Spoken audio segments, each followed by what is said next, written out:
There we go. Hey, my mic is on. Welcome everybody to the year 2 off season.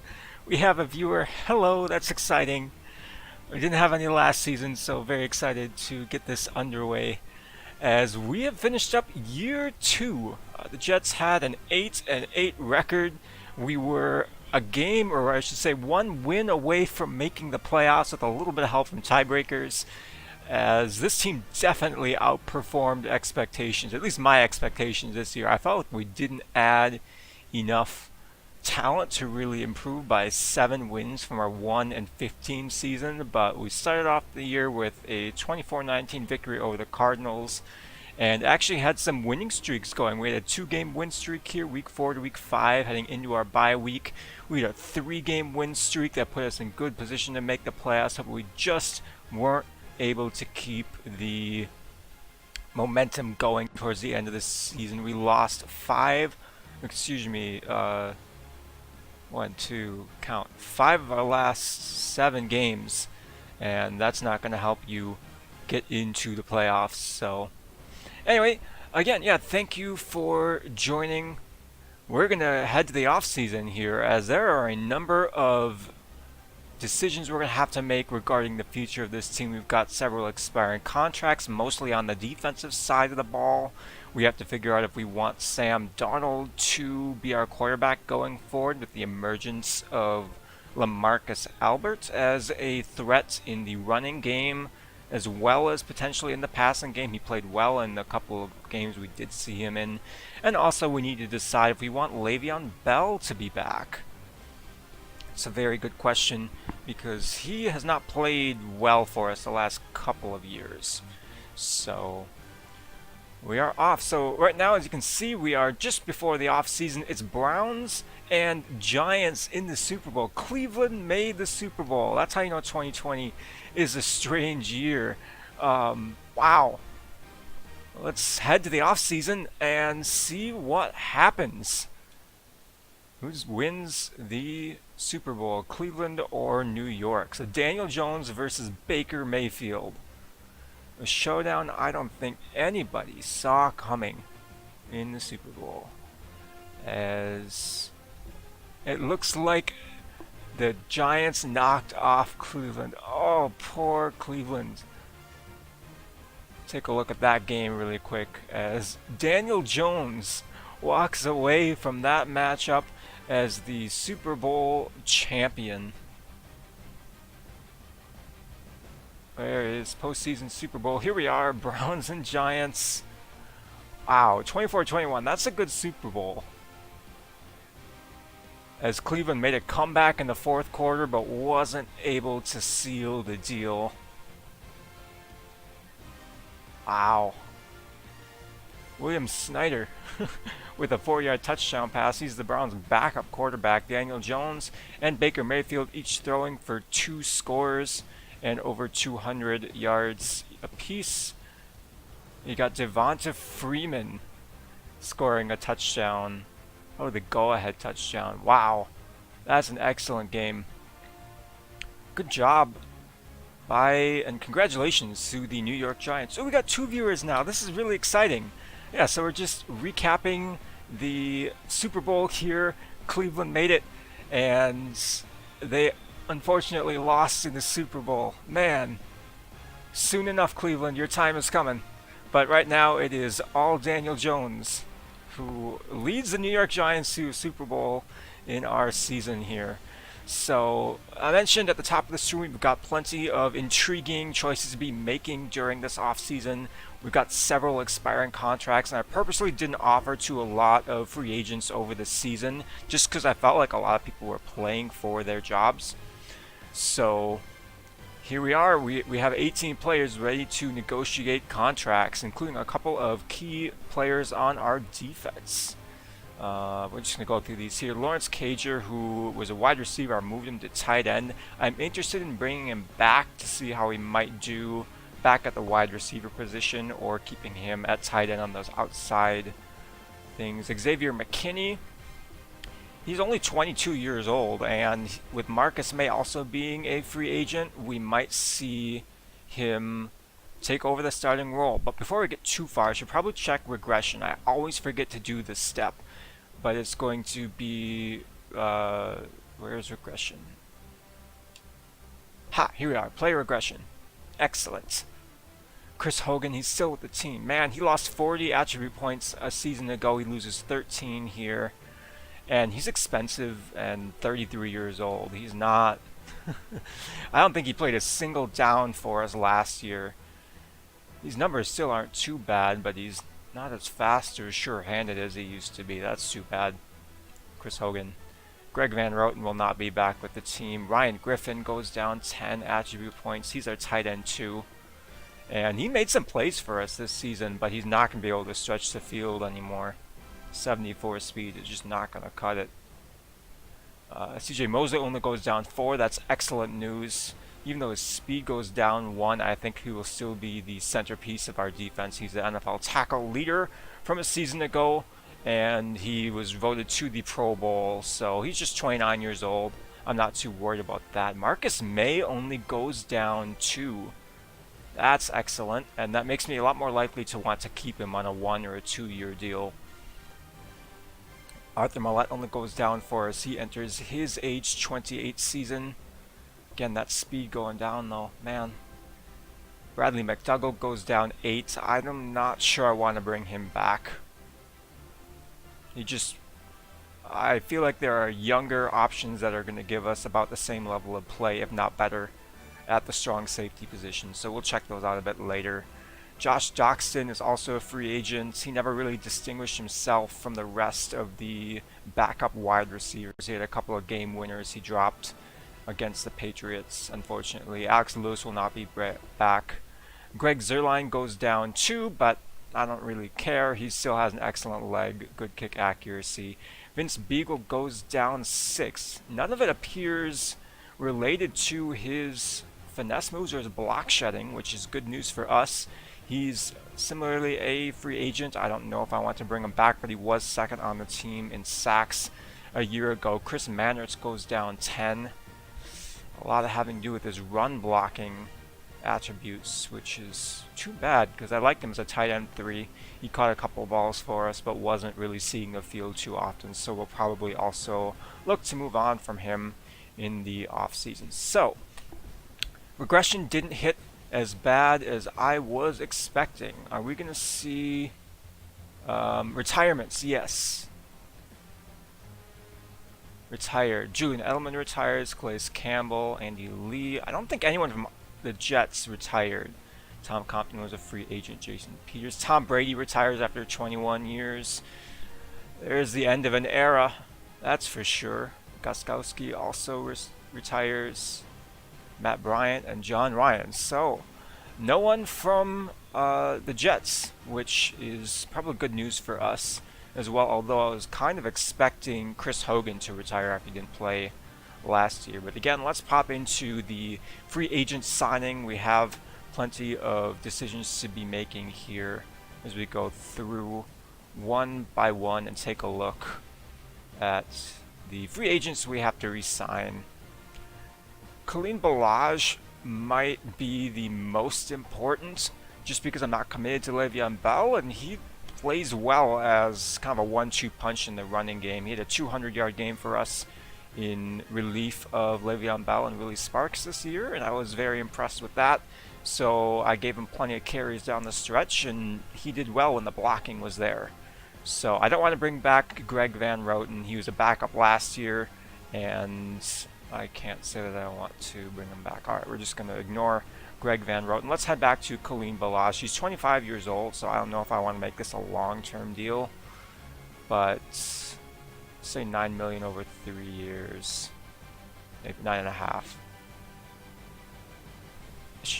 Let's see if this is enough to bring him back. Oh, nope, he's going to test free agency. So that's probably a low ball offer for him. So we'll see if we can't woo him back in free agency. I'm still interested in bringing in some more running backs for the offseason here, but I don't know. I'm not interested in Alex Lewis. Terrell Basham is 27 years old. He might be one of the... I'm interested in letting him test free agency because I feel like edge rusher is something that you can pick up around that kind of skill level for relatively cheap in the offseason. He's only 72 overall. Where is he? Yeah, 72 overall, 27 years old. He's kind of reached his ceiling, so I don't know if I want to bring him back. I thought he was a decent depth player, so he's got that going for him, but we'll let him test free agency and see what happens. Denzel Mims. This is a team with several wide receivers on it. Mims is one of the faster ones. And he's also one of the younger ones. He's just 24 years old. He's 6'3" with decent speed. Hands on route running need a little bit of work, but you could do worse at the wide receiver position. I don't know. I keep going back to. Yeah, I don't think I'm gonna bring back. Bleh. I do not think I'm going to bring back Josh Jackson. So I'm gonna withdraw the offer there. Denzel Mims. What do we have at wide receiver? Crowder, Hodge, Perryman, Hogan. I might make a lower offer to Denzel Mims and see what he thinks. He's probably not going to see a whole lot of playing time, but we have dealt with injuries at the wide receiver position. So, say 3 years, 2.5. So 12 million over 3, like 4 years. See if he will. Alright, so now I'm thinking, oh, almost pulled my headphones out of the thing there. Apologies about that. Now I'm wondering how much it'd be worth to, do we want this to be a longer term thing? He's not seen the field a whole lot for us, and I'd like to target wide receiver in the draft. So maybe I only go 2 years and see if he bites on a lower offer there. 4 million to ride the bench though. 6.9 million, nice. Yeah, let's see if he takes this, and if not, then we'll check in the free agency. Alright, yeah, so Denzel Mims, a low offer is not enough to get him back. That's okay. I'm not necessarily committed to him as a long-term project, but we'll try offering to him in free agency and see if he will return. I don't want to franchise tag him, and I'm going to go back to this screen so I get all the players. Lawrence Cager. I moved him to tight end because there were a couple of formations in the playbook that would isolate a tight end out wide, and they're always getting matched up against cornerbacks, and they're never able to get any separations. So Lawrence Cager is a wide receiver in real life, so I just moved him to tight end strictly for those formations because he is 6'5". He's got decent speed and pretty good hands. So yeah, I think I will offer him a contract here and see if we can't. Wow. What was it saying? The fair offer was there? 10.7, 60.2 total. Let's make it a little bit lower. Because again, he's a pretty decent ratings for a tight end, 77 overall in this, but I don't know that he's going to see a whole lot of work at wide receiver, but he was a preseason breakout star for us last year, so I'll make a $15 million offer, let's say 3 years, so 11.3. Because we got to be careful. We only have 40 million in cap room right now, so maybe I'll hold off on this one. Actually, are there any other really key signings that we might want to make? I don't know about Marcus May. I honestly, I'm not sure if he's going to be part of the team going forward. He is 28 years old, so again, he's hit that ceiling. He's got decent development. I like his ratings, but I always felt like he was playing a little bit below what he was capable of, and he was a step behind the play. That being said, he might make a good sub linebacker if we do bring him back. What does he want for a contract? 3.6 million over 2 years. I'll take that. Yeah, that's actually really team friendly. Safeties tend to be team friendly in Madden. Let's see if he accepts this offer straight up. Oh, okay. That's surprising. Marcus May does not want to return. I don't want to tag him. He's not that good. Arthur Mollett, probably one of the better corners out there, but he is also one of the older corners on our roster. I'm going to let him test because I have other plans for that position. Jordan Jenkins. Again, I don't want to pay him a whole bunch of money for him to ride the bench. Conor McGovern. 28 years old. I didn't feel like he's our best run blocker, but I didn't feel like we had a good consistent push from him inside in the run game. He's only 75 overall with a +1 boost. I don't know if there's anyone in chat, weigh in what you think. I'd love to hear your opinions on this, if you can hear me. Yeah, I don't know if I want to re-offer to Conor McGovern. I think we can do better and get younger at the center position. So, a lot of turnover thus far. Not interested in Bradley McDougall. He's 30 years old. We can replace that production. Boston Scott. Now here's someone I'm actually interested in bringing back. I thought he was excellent for us as a kick returner. He's only 5'6", so that's fun to see him run around on the field. And he's got a decent skill set for helping out on third downs. So wants 10 million. We'll up this a little bit and see if he bites on this. 11.3 over 3. Sweet. Alright, so our first re-signing of the offseason is Boston Scott. That's excellent news. I like the role that he had with the team last year. Josh Jackson. Who else am I missing? Jameson Lawrence. He was on our practice squad, if memory serves, and I elevated him to the roster. I'm not going to offer to him. Xavier McKinney is, however, someone I would like to try and bring back, and I might give him a little bit of a better offer. 420. Just to see if he'll accept this. We'll make it 500. There we are. 3 years, almost 6 million. And he will sign and continue. Excellent. Oh.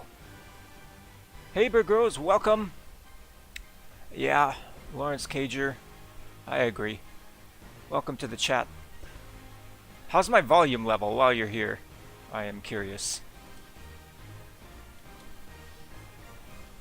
Because I can bump that up or down as I need to.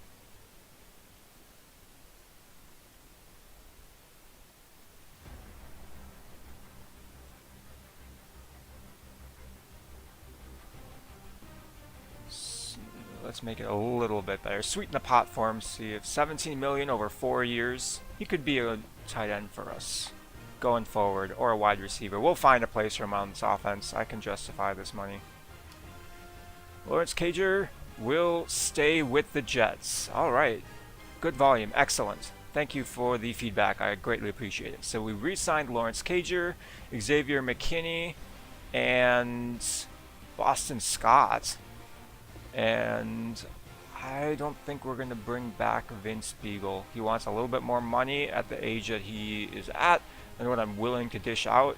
I think we can potentially replace his production or maybe try and sign him in free agency. Not interested in Chris Mannertz. Oh, Ashton Davis.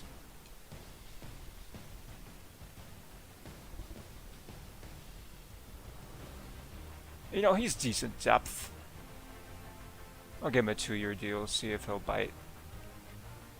A little bit low. Okay, Ashton Davis is going to test free agency. Alright. Let's see, who else do we have here? Mason Rudolph. He's our third quarterback. He's only 66 overall, but he's got pretty decent numbers, with the exception of his awareness. Like, those are good accuracy numbers for a backup quarterback. And you can certainly do a lot worse at the quarterback position. However, I might be... Oh, where am I? All the way over at the end. It's been a while since I did an off-season. I'm forgetting how all the buttons work. Where am I? Mason Rudolph, yeah. I think I'm going to withdraw the offer. We might just add a quarterback. Alright, I will do that, Burgos. Thank you. Because you need time to... need time to type your feedback. That absolutely makes sense. Quincy Wilson? You know, I wouldn't be opposed to bringing him back. Just because he didn't see the field for us a whole lot last year. But I don't know, we need depth at cornerback, especially with Arthur Mollett being a free agent here. And I'd like to add a corner or two in the offseason here, but he's 25 years old. I need to stop going into their player cards as often as I do. Because when I negotiate, it brings up their player cards. So, what, $6 million? It's a little bit more than I thought, but he is 25. This is his second contract. 8.8 million over 3 years for a fourth string cornerback. Alright, we have re-signed Quincy Wilson. He does have good size. 6'2" is on the larger, or should say taller size for a cornerback, so that's nice to have on the team. Denzel Mims will not be back. Terrell Basham, I'm going to let him test. Lewis. Alright, as I think Khalil Balaj is the only one that I would have liked to have negotiated and had returned to the team that we didn't, but a 71 overall running back likely won't get a ton of interest in free agency, so we can kind of take our pick of the halfbacks in free agency then and sign someone a bit, but that will work with our scheme. I'm still on the fence about Vince Beagle. He wants a lot of money, and he's going to regress after this season.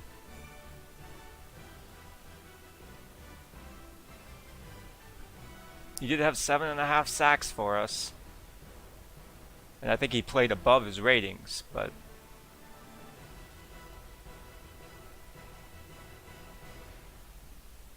now I'm going to let him test and see what we can't do for edge rusher across from James Delgado,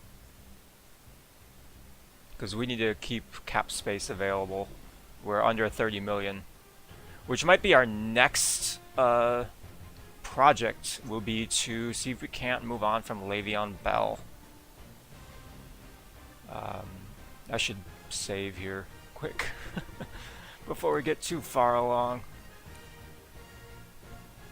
because Madden has been iffy before on saving things. So, alright, those are our re-signings. Let's head to the offseason and see who all is available. I don't know, honestly, how many premier talents. We signed Eric Armstead last year, but let's take a look at some free agents. Again, cap room is kind of tight. We're going to have to be careful here, but Evan Engram heads the free agent class here. Marshawn Lattimore. Wow. There's a couple of digs here. Trevon Diggs.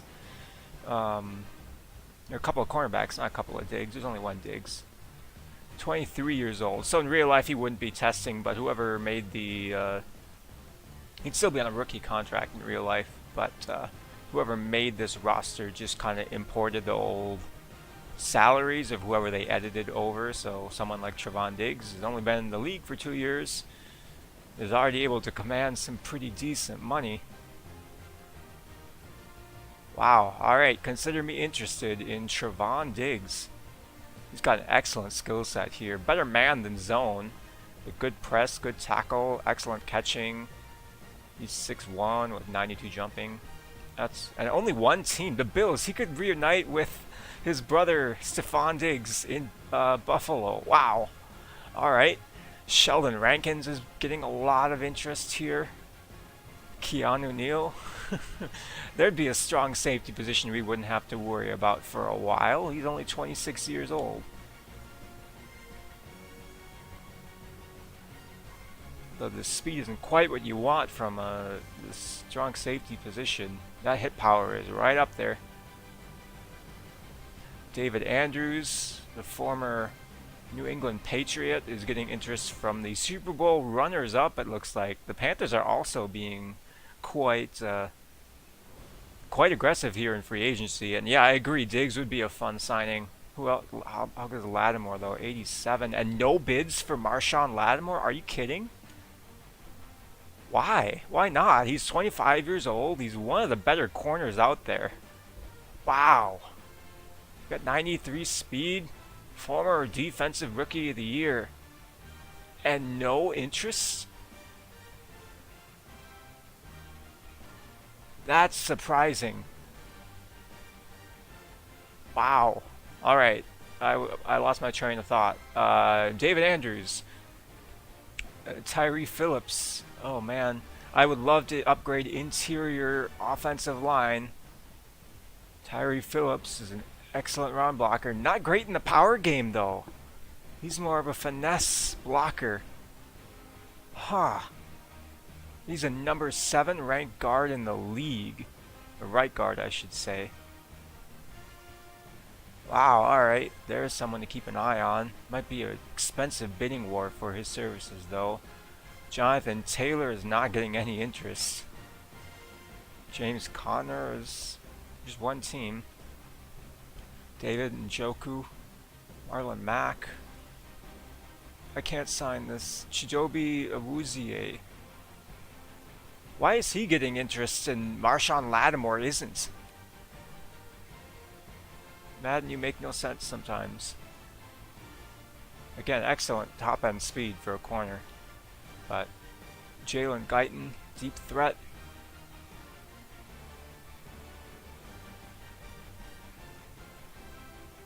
So when I'm looking for wide receiver, yeah, could always lowball and see if no one goes for Lattimore. Yeah, but the story arc of the New York Jets going from butt fumbles to butt picks. That'd be something. Antonio Gibson, former football teamer. He ran all over us in year 1. But we re-signed Boston Scott. Alex Mack. He's 35 years old though. Cam Akers. There's a lot of good running backs. And some decent corners too. I'm impressed. This is like the 4th corner who's at least 80 overall. Gary and Conley.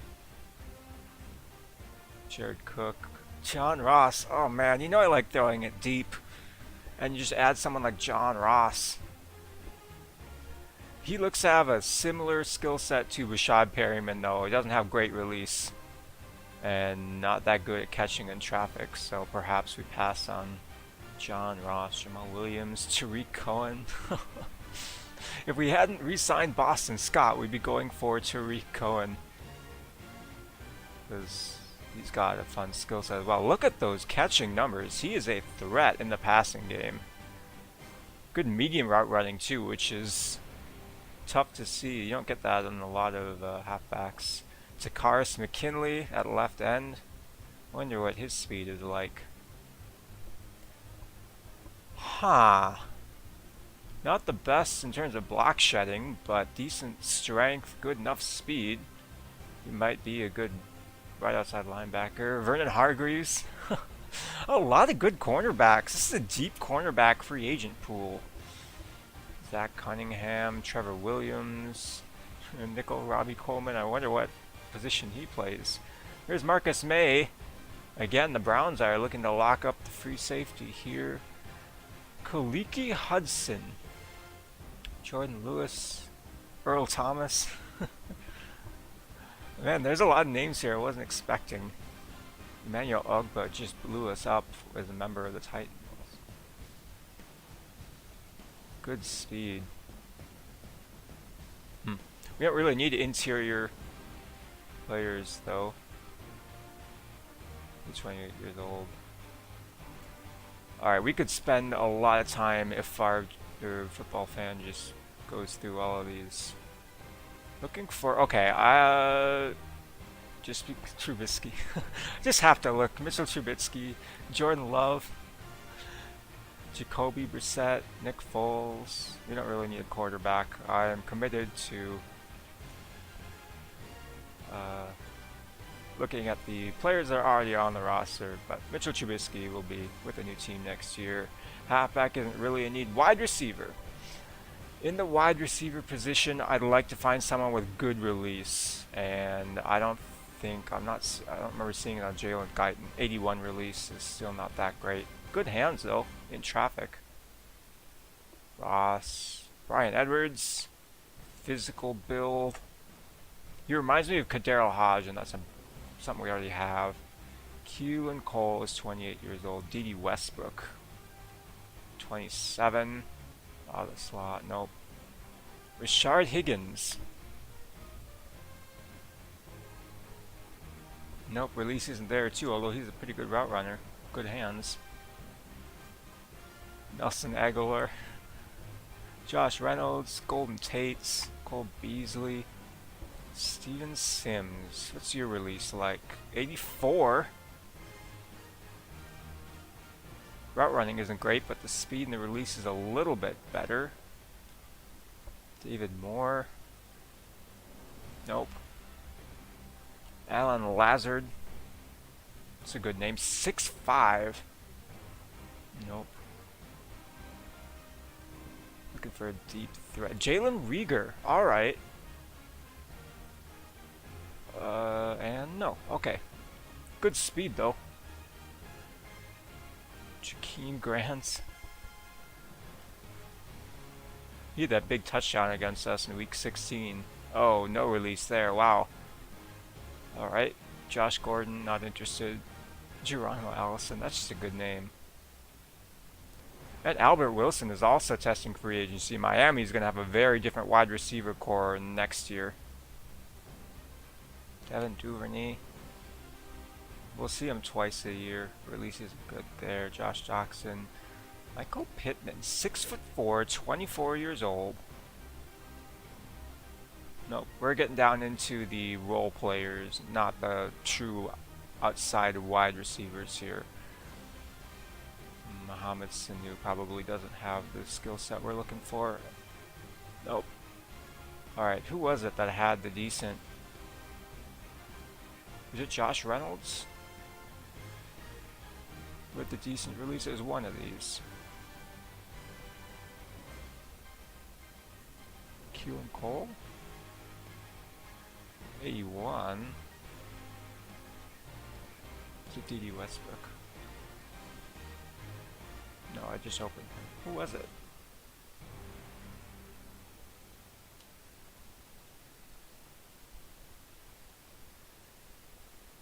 I forget who had the decent release.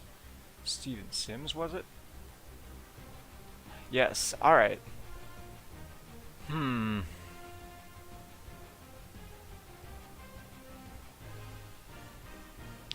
His morale is pretty low, but that should go back up. Speed is actually pretty good for a wide receiver. Catching is decent. Route running is not, though. That's the weakness. Alright, I'm going to skip wide receiver right now. Tight end. What did David Njoku want? Decent speed. Not a great run blocker. Excellent catch in traffic. I don't really want to... We should ration. I feel like there are more needs on this team than tight end right now. If you're just joining us, thank you for watching. We're just in the first round of free agency here. Haven't made any offers or any signings yet. Interior offensive line, however, is a need.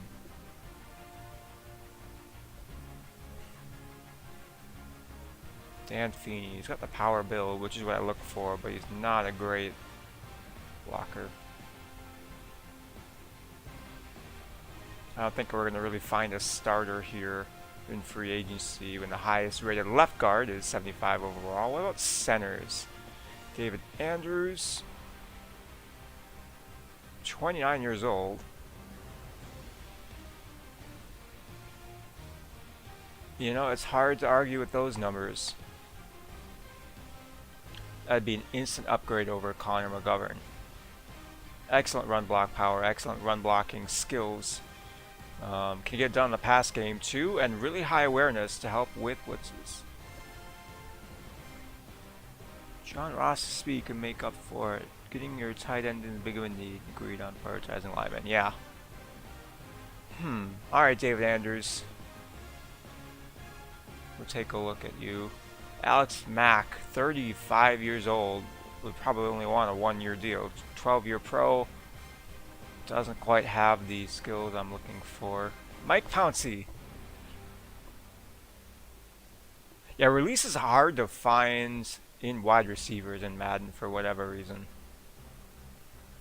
There's Conor McGovern. I don't think we're going to find, outside David Andrews, might be the best center available. Oh heck. But someone like Tyree Phillips.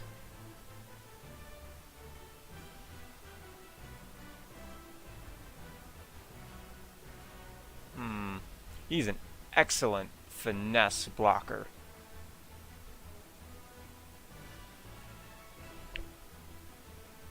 Run block power is a little bit low for what I'm looking for, even if he is excellent in other areas.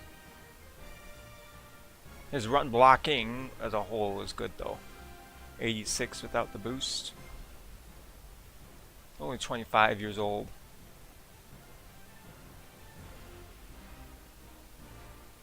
Not a whole lot behind him either, unfortunately. Cesar Ruiz? Nope. Ron Leary's 32. Jonah Jackson. Again, I tend to prioritize run blocking over pass blocking on interior linemen, but maybe we actually... Okay, who'd be cheaper? I think Tyree Phillips is the better offer than David Andrews, just because Andrews is 29 years old. It might be a little bit more expensive to offer to Phillips, but I think he'd be an excellent interior blocker for us, and yeah, he can't do worse in the run game than Colton Mcgovern did a year ago. He's a ways away from his next upgrade, but again, those are pretty solid numbers. I feel like his floor is about where Mcgovern's ceiling was, so man. Okay, we'll tab him, and we'll come back to this. I just want to see who all is out there. Right tackle, Brandon Shell, 29 years old, pass protector.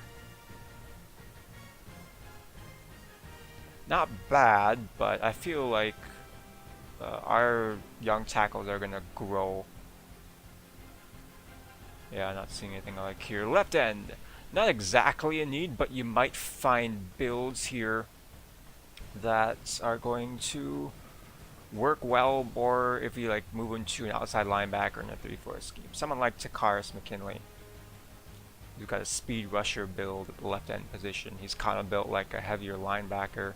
Good finesse moves, good speed.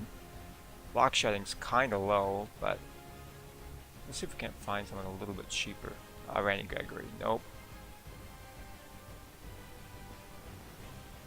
Taco Charlton, this is one of the better names in the sport. 26 years old, doesn't quite have the speed I'm looking for, unfortunately.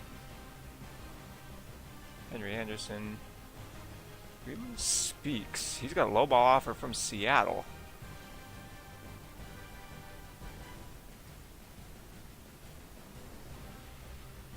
He's got star development. He's 25 years old.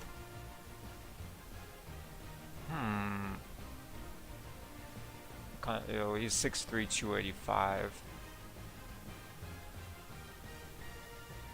There's a run stopper not too far back here. Ryan Kerrigan, 33 years old, superstar development. Nope.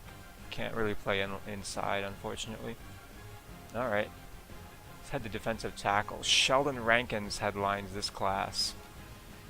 DT isn't as big of a need, I think. But, you can certainly get after the passer. Not that good in the run game, though, unfortunately. So, like Marcel Darius would be better. Don Terry Poe. Andrew Billings, former Bengal. Strong, but again. Snacks Harrison. Not as strong as they used to be. I don't think we're going to find any depth defensive tackles that are better at what I'm looking for than the ones that are currently on the roster. Carl Lawson, another former Bengal, speed rusher. Pretty good at getting after the passer. Block shedding's not there though.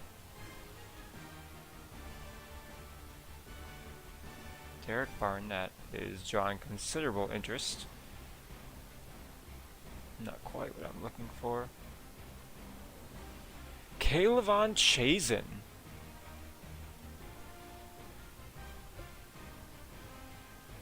Interesting. He's got dominant speed, decent finesse moves, good hit power, and he's not getting any interest. I think we just found our Vince Beagle replacement. Yeah. Wow. He's just 22 years old. Let's give him a lower offer and see if he'll take this. 3 years. We'll make it 3 or 4. Let's make it 3. Then we're not tied into him too long if he doesn't work out. That should be enough. Alright, cool. There's one area we don't really need to look for. Tyus Bowser. That's a good name. Whenever I played the Mario games, I always went with Bowser for some reason. We don't need an outside linebacker, really. How about middle linebacker? Zach Cunningham. Nope, does not have the range or the zone coverage I hoped for. Chris Barnes, run stopping. Oh, okay. 85 speed, 78 zone coverage. That's actually pretty solid.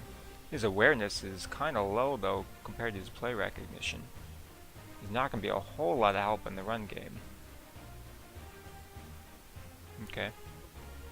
Christian Kirksey, Todd Davis, Patrick Onwuasor,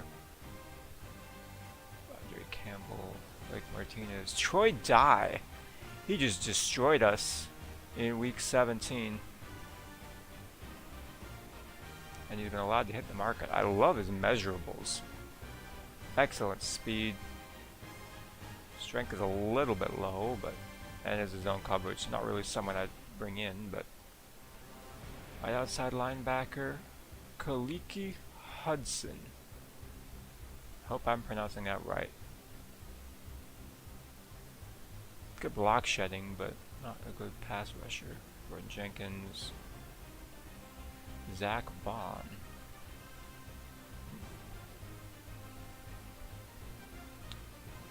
He's a block shedding, good power moves. He wants 31 million over 4 years? No. Here's Vince Beagle. Josh Yuki. Yuchi.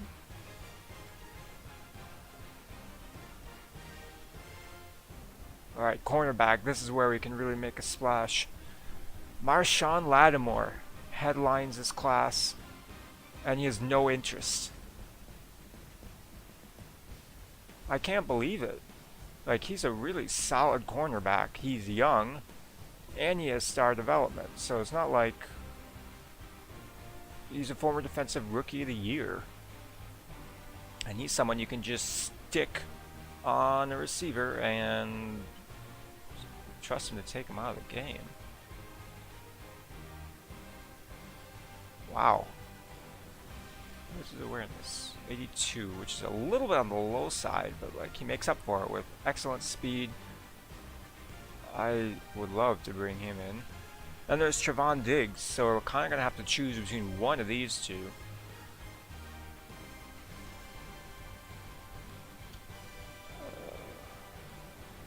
Yeah. There's some really good corners in this free agent pool.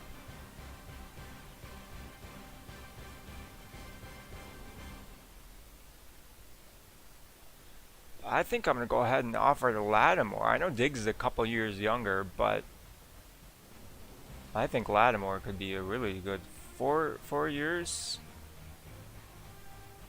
55 million. Wow. 54 million. Let's make it 5 years and see if he bites on this. We're not going to have a lot of cap room. We're going to have to move on from Le'Veon Bell. Let's see what this would do. 5 years, 8.8 million a year, and a healthy signing bonus. 90 total points with no other offers. Alright. Safety. Marcus May is the top rated safety. Andrew Wingard. 25 years old. I like the hair. Oh, we're an hour into this and I'm still in the first week of off-season signings. But this one always takes the longest because you're getting to see everybody who's hitting the market for the first time. Andrew Wingard.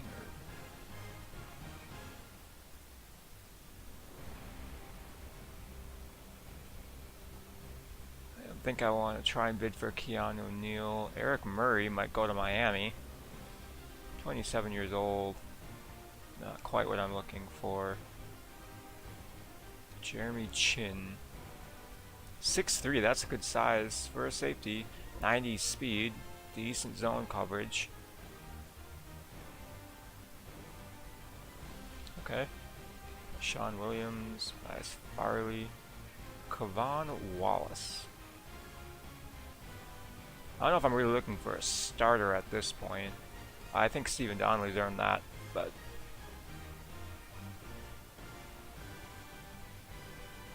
alright, you don't need a kicker, don't need a punter. So my negotiations right now, I need to go try and sign a center. Or no, right guard. I was going to do Tyree Phillips. Might be hard to do. Let's give him 5 years, 51 million. See what this will get. 93 total points. That puts us in third. Alright, I'm going to withdraw that offer. David Andrews would probably even be more expensive. And for less time. So if I'm going to invest in someone, I feel like Tyree Phillips. Wow, this might be expensive.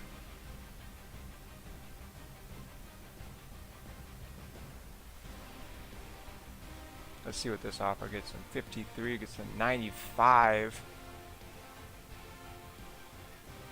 It's our backup plan. Cesar Ruiz. Nope. J.R. Sweezy. Nice name. But nope. Yeah, I don't think we're going to find anyone who's able to start.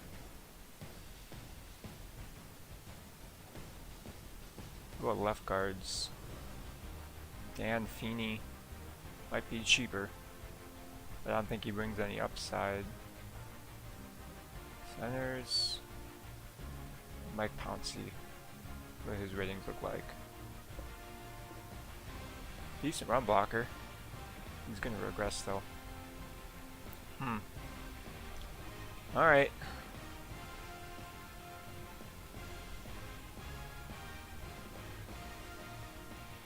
A lot of money.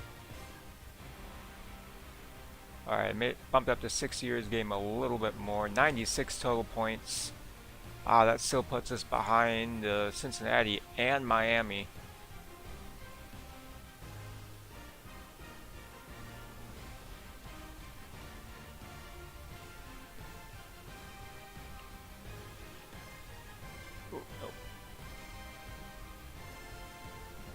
$4 million signing bonus might be a bit much. Let's make it 375. Here we are. All right, there we go. Over 10 million a year, but 98. All right, there's a little bit more of a comfortable lead. Well, thank you, Big Rose. I appreciate the support. Cool. Tyree Phillips, 25 years old, only 83 overall.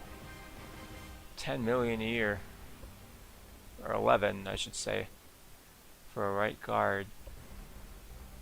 Still, if it helps get this offense going. Marshawn Lattimore, Tyree Phillips, and Kayvon Chazen. I'll have to double check the pronunciation on that, but I think that is who we're going to offer to here. I don't think we can afford Trevon Diggs as much as I'd like to. But I would like to try and find a trade partner for...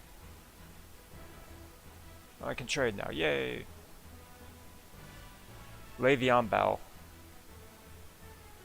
He's still 8. He didn't regress at all? Maybe he regressed a little bit. Let's see who's interested in Le'Veon Bell. He's got a pretty high cap hit. I'm not trading him to Buffalo. I'm not watching him chew us up twice a year. Who's that? Broncos? Maybe. That's an AFC team. Cardinals have plenty of cap room. Chargers are in the hole. The Colts have a lot of cap room. Holy crap. Good for them. Not trading him to Miami. Not trading him to the Eagles because they can't afford him. 49ers. Pair him up with Raheem Mostert. The Jaguars need a running back. They have plenty of cap room as well, so. Panthers are being aggressive in free agency. The Raiders, lukewarm reception from Las Vegas. The Rams would like a running back. Why? You have Cam Akers. He's excellent.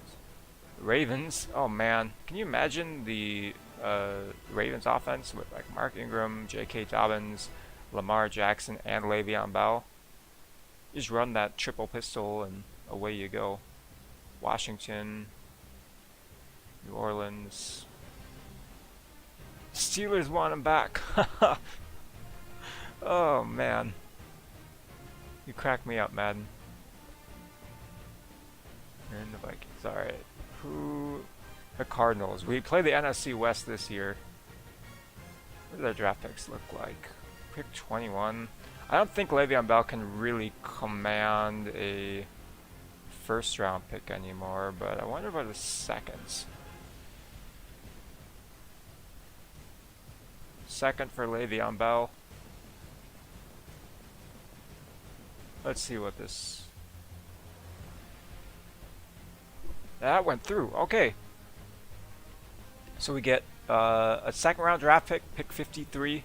Maybe could have searched through the ones to find a little bit better trade value, but second round pick in this year's draft. We get Le'Veon Bell's salary off the books, which might give us a little bit more room.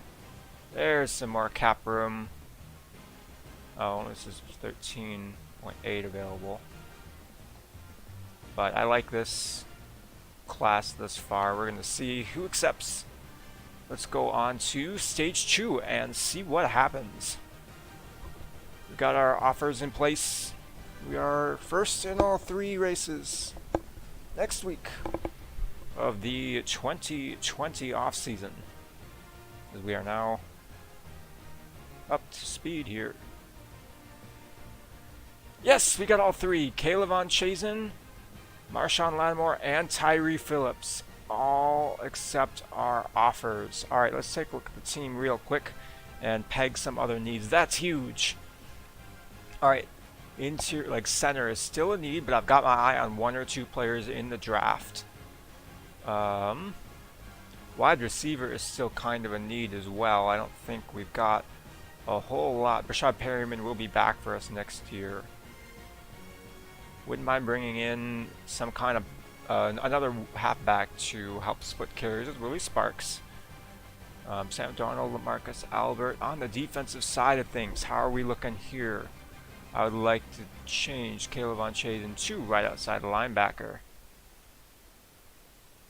We should bring in a backup safety or 2. Alright, let's edit you. We'll move you to right outside linebacker. You're wearing number 99 for the Jets. Let's see how good of a right outside linebacker you are. 75 overall. Probably not that good in terms of pass coverage. You have 53 zone, 45 man, but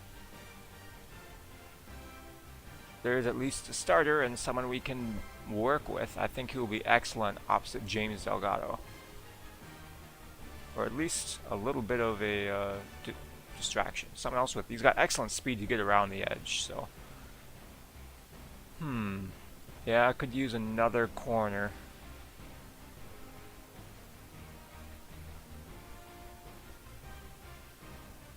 Alright. That's a good first round, and we should probably finish up signing free agents here. Let's take a look at the league signings. Evan Engram goes back to the Colts. Oh no, he was a Giant, so now he's a Colt now, right? I think I had that right. Trevon Diggs goes to Buffalo. Man, we're going to have to face both Diggs twice a year. We get better, so do they. Sheldon Rankins to Arizona. Keanu Neal to the Jaguars. That's good. That defense needs some help. David Andrews goes to Cincinnati. James Conner also goes to Jacksonville. Jalen Guyton goes to the Bills. Man, why do they get good people? It's a Karis McKinley. Opposite Myles Garrett in Cleveland. There's an interesting combination there. Tariq Cohen to the football team. Carl Lawson to Baltimore. Zach Cunningham to Chicago. Nickel Robbie Coleman will head over to the Mile High City. Marcus May signs the Super Bowl's runners up. Kaliki Hudson to Washington. Earl Thomas to Oakland. It's their offense that needs help. Maybe they'll address that in the draft. They need to get a lot more aggressive on offense because they had the league's worst scoring offense 2 years in a row. But Earl Thomas should help their defense a little bit. Ogba also heads to Baltimore. Barnett to the Raiders. Yeah. Alright. So now we have no other negotiations. We want to try. Jonathan Taylor is still getting no interest. Look at that speed! Okay. 96 speed. Wow. Why is his overall so low? That's excellent.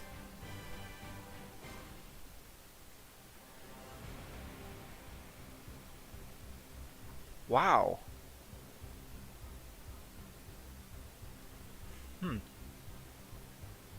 Oh, he is getting interest. Okay, Washington wants him. Yeah, if you're going to replace Antonio Gibson. Marlon Mack. Oh, wow, he could be the new starting running back for the Dolphins. Now everyone wants in on the cornerbacks and stuff. What did I say I wanted? Safety. Yes. Might not be too many left. Jeremy Chin, that's a good name. Go for Taylor. It's probably not a bad idea. Yes, I certainly could build the offense around that speed.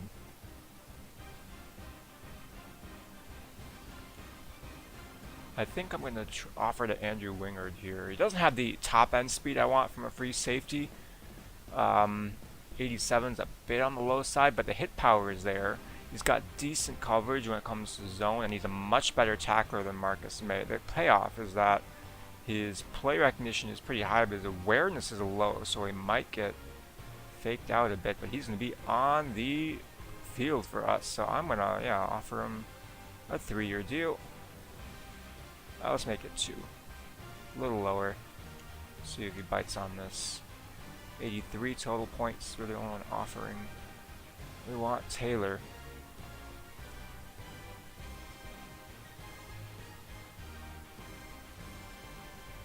I don't know if I took a look at AJ Terrell. Oh, no zone coverage at all. I tend to play a lot of zone. Trey Waynes has got good speed. Keyshawn Nixon. Not bad. Kristen Fulton. Alright. I like combination of size. Nope. I'm a Vikings fan, so every time I see a former player on free agency, I automatically go, oh! Just because it's name recognition. Jason McCourty. Holton Hill.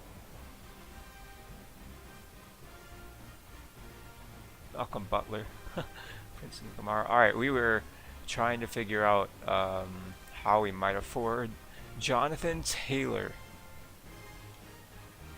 Yeah, that's a game-changing running back right there. And someone that you can split carries with too, which is good injury, good toughness and stuff. So he's going to be on the field, hopefully. Yeah. Might need to make this a pretty good deal, though.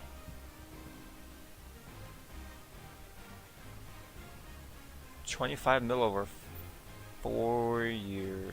He's close to an upgrade too. Let's make it 5 and see. 31 over 5. 100 points. That would put us in first place. Wow. And a fairly comfortable margin too. Jonathan Taylor at halfback and Andrew Wingard at free safety. Be cool if we could bring in Taylor. That would be a fun signing. Also, Burgos, I really appreciate you, my dude. Thanks for joining the live stream and hanging out. Let's take a look at combine numbers, because those are going to be in. Oh man. Juwan Raymond, he's my consensus number 1. These are our picks right now. We pick 2nd and 14th in the first round. Thank you, Las Vegas, for trading your first round pick to us. And then 14th and 21st in the second round. That second round pick was Le'Veon Bell. We got a bevy of 4th round picks. I think we have a dozen picks in this draft. So, wow. Alright, let's just take a position by position here. Brody Thomas is the only quarterback I really had any kind of interest in. Steve Byrne, early 6th round talent. Corey Crocker. Not seeing any really fast quarterbacks here. Here's Nick Geary, 4.56. Not that we really need a scrambler, but late 5th round talents. Matthew McManus, any relation to Brandon? I wonder. Alright, I don't really think. I feel like I should do my due justice and scout Henry Arrieta. He is 24 years old with 4.64 speed. Late 1st round talent as advertised. Ha! I don't think we'd gain anything by bringing him in. Because we already have a pair of 24-year-old quarterbacks on the roster. But that's an interesting skill set. A+ throw power is always fun. Same with Brody Thomas here. He's a deep shot quarterback. 5'11" though. Wonder if he's getting questions about his hand size. Quarterback isn't a position of need. Running back, on the other hand, Sean Dawson with a 7.0 combine grade. Huh. Early 1st round talent. Antonio Kinney, I forgot to finish scouting you. He's got excellent speed. But mid 4th round talent. Willis Dunn. 21 years old out of East California. Not really finding a whole lot of value here. Mostly looking at 40 times. Carlos Berkeley. Oh, no. Amari Metcalf. This guy better be a physical freak. He turned a 6.4 combine here. 4.42. Good trucking. But that's about it. Yeah, not a lot of draftable running backs. Sean Dawson might be the best of them all. 4.45 is pretty solid. 4.33. Ahmad Tillman is 6'5". That's tall for a running back. Wow, okay. 6'5" and run a 4.33. He almost looks like he's got a receiver build.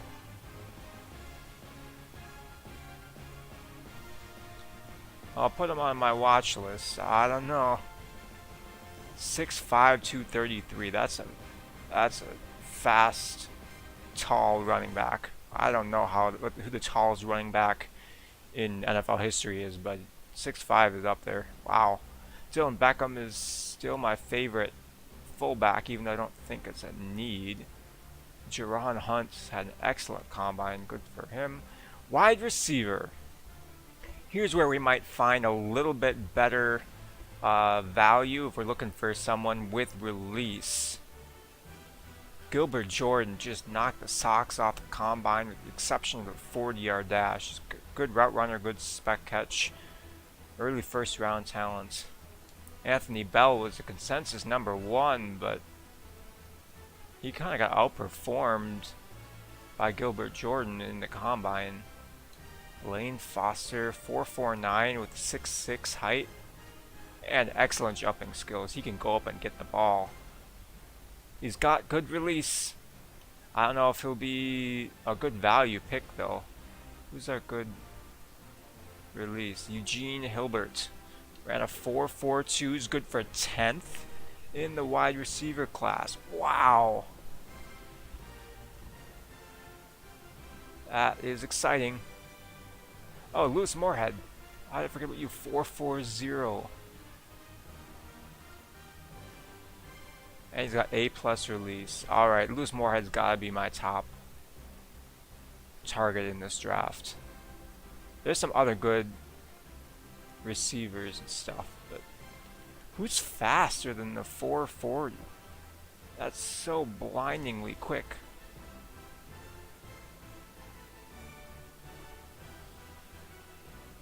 Huh. Guess we'll find out. Tight ends. Not exactly a position of need for us, but there's some value here. Like Jacob Hayes or Emmanuel Wallace, who's a bit faster, better hands, late 3rd round talent. I don't feel like left tackle's really a need.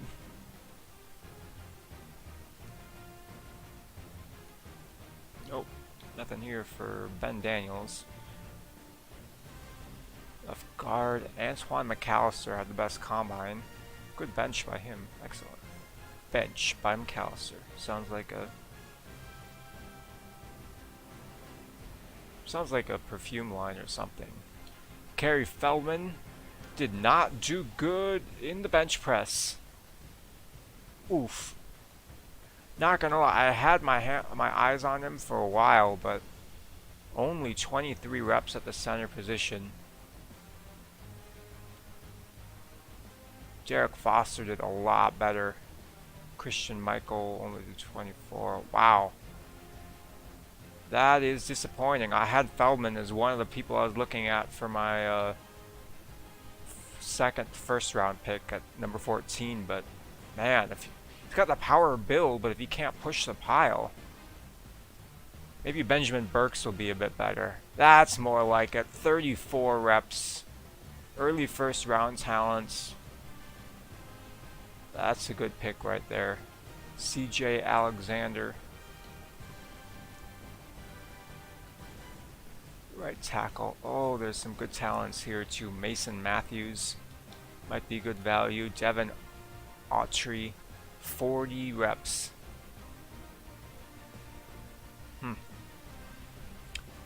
If you're just joining us here, we are working our way through combine grades. We're just out in the off season. We've had a pretty good offseason so far. We moved on from Le'Veon Bell. We traded him to the Cardinals for a 2nd round pick this year. We've signed several free agents. Marshawn Lattimore was the top free agent, so we add some more depth to our secondary. And now we're just looking for ways we can bolster this team through the draft. We got a couple of 1st round and a couple of 2nd round picks, so that gives us plenty of ammunition and mobility in the draft. If we want to move up, we can. If we want to move back, we can. 41 bench press reps for Thurman Rich. I think that's the highest I've ever seen. Wow. Man. Okay, so the other thing I haven't really talked about is how the signing of uh, Marshawn Lattimore kind of changes my draft strategy. Because I had targeted cornerback as a position of need. I like Jawan Raymond. He ran a 4.64. Wow, that is a slot archetype. Man.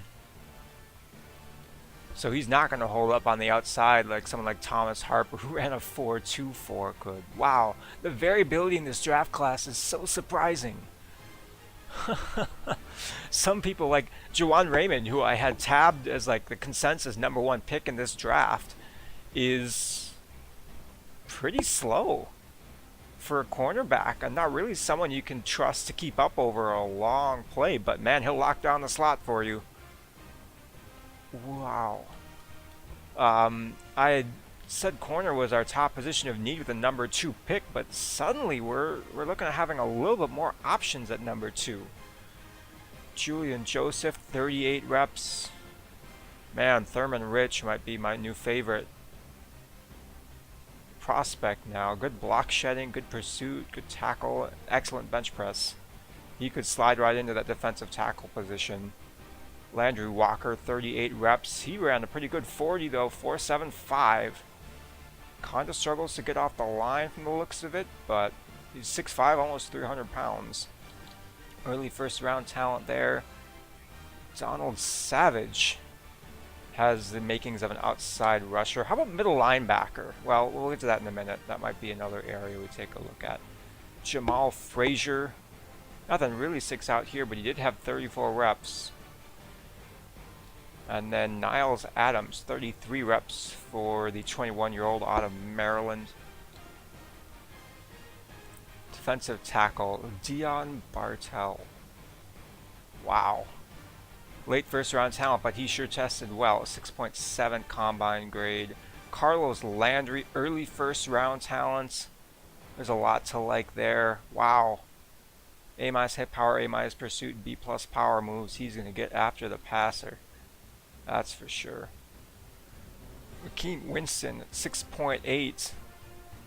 He's another athletic freak. Wow, that's a good defensive tackle right there. You can move him around on the defensive line. Merrill Hudson, good value there potentially in the 3rd or 4th round. Left outside linebacker is not a need. Kirkland Connor is the top rated one, but again, none of these guys are really standing up to scrutiny here. I'm not seeing the speed or range that I want at that position. And besides, we already have James Delgado at the left outside linebacker position. Middle linebacker, Justin Herrera, is tempting. He's 6 feet tall, only 236 pounds, but he tested really well. He's got excellent range and a pretty good head on his shoulders. Bigsby Billington, 4.61. He is more of a run stopper. Still a really good name. He's pretty strong too, good bench press. Dustin Taylor, another shorter middle linebacker, but he's got sideline to sideline range and an excellent nose for the football. Good hands. Once he tackles you, you're going down. Who could be faster? Another Moorhead. Teehee Buttes. Oh. I suppose you should probably finish scouting him off. Oh man. I don't have enough points this week, but Teehee Buttes is the fastest middle linebacker in the class, a 4.42. That's elite speed right there. It's a good middle linebacker class. I feel like there's plenty of options here. 4.77 from DiNapoli. That's another good name. Justin Hart, pass coverage, only runs a 4.63. Jermaine Douglas runs a 4.76. Alright, we're getting into the lower ends here. Right outside linebacker, Lamar Mundy. Yeah, this draft is crazy, Burgos. I can't believe it. Lamar Mundy, pass coverage, good pursuit, decent awareness, decent tackle, mid-first round talent. Doesn't quite have the dominant speed or strength, especially for someone who's only 5'11". In the speed department, I would think he might be a little faster than what he's run, but we'll see. Not seeing anyone else really jump off the page here. Stuart Little. I can't believe I didn't notice that one before. That's a good one. Leonard Wagner. I should probably check out some of these rushers in the later round, see if we can't find a project. Cornerback, Jawan Raymond was my favorite, but the 4.64 is a little bit of a... It makes me hesitant. He's definitely got excellent... Like, he's probably the best player in this draft. A+ awareness, A- play recognition, A- press. No idea how the rest of his numbers are, though, but he's going to be around the football. So maybe that will make up for his lack of speed. It's just his instincts are just that good. And he's a strong cornerback, too. He gets excellent leverage.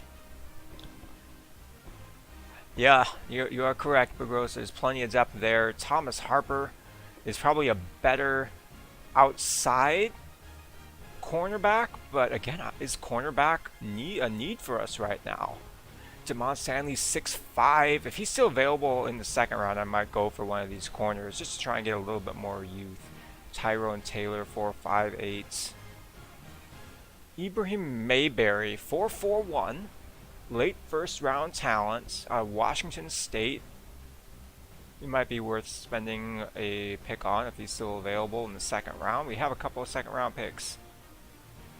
There is some decent depth value here. Tyrone Kirby, 23 years old, around a 4.36. That's pretty darn good. Quinn Dean, 4.50. He's 24 years old though. Just gonna look for Combine Warriors here. 6'1" for Jonathan Abraham. 24 years old though, not really that interested in that. 5'9" for Chuck Whitfield. Alright, safety is suddenly a position of need. Quincy Simmons, mid-second round talent. Pretty good testing here. 6.9. Quayshawn McDougall gets bumped up in a lot of mocks. Didn't necessarily test through the roof, but James Nickerson had a pretty decent combine as well. Alright, that's at the free safety position. Marion Merriam. Whoa! Look at this! Mid-first round talent, projected to go late first round. So it might be available at our 14th pick, or overall pick there. We're at a 4.45. Wow. Excellent jumping skills, good hit power, good awareness, good pursuit.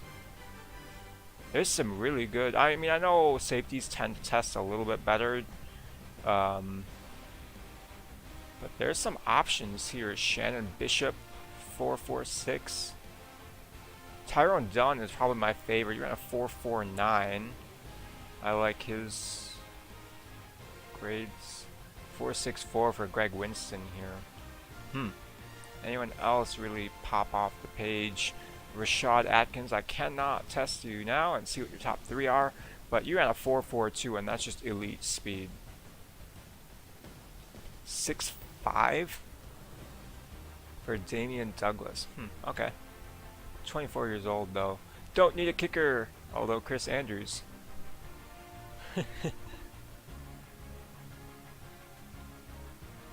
And punter, Kerry Parker. The best ones. Alright. Where am I at with Rut Runner?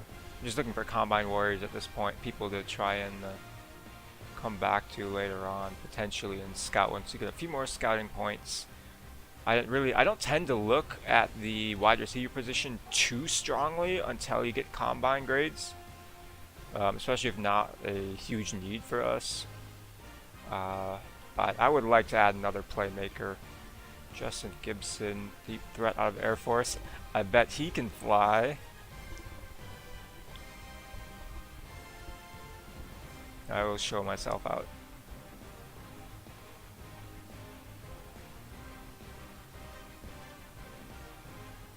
Wonder if he made the list. Deep threat. No. Deep threat. Daquan Briggs. Yeah. No. Okay. Let's. Okay. Now the draft has made me consider. Who will we look at? Negotiations. Jonathan Taylor, I think, is still an option. Andrew Wingard.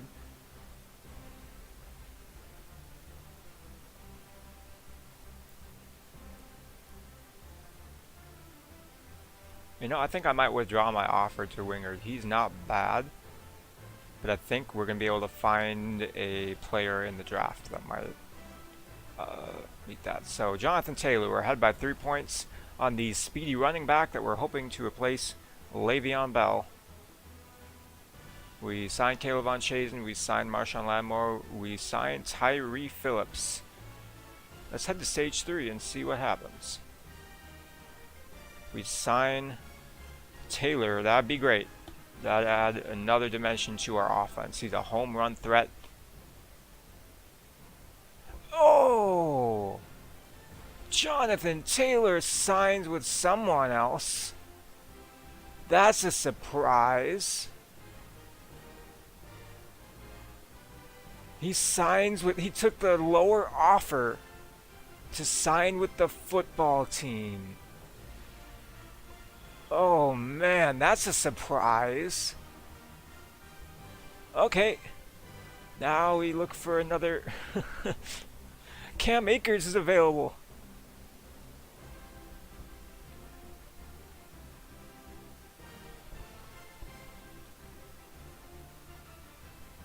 Latavius Murray, Zach Moss, the power back. Do we try and bring back Khalil Balaj?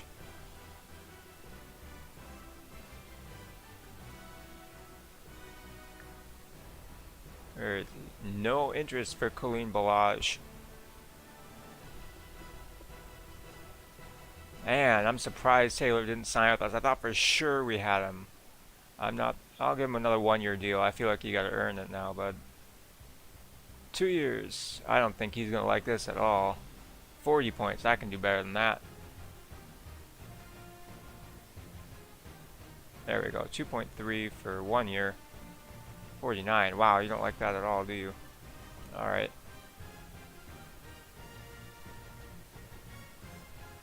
Okay.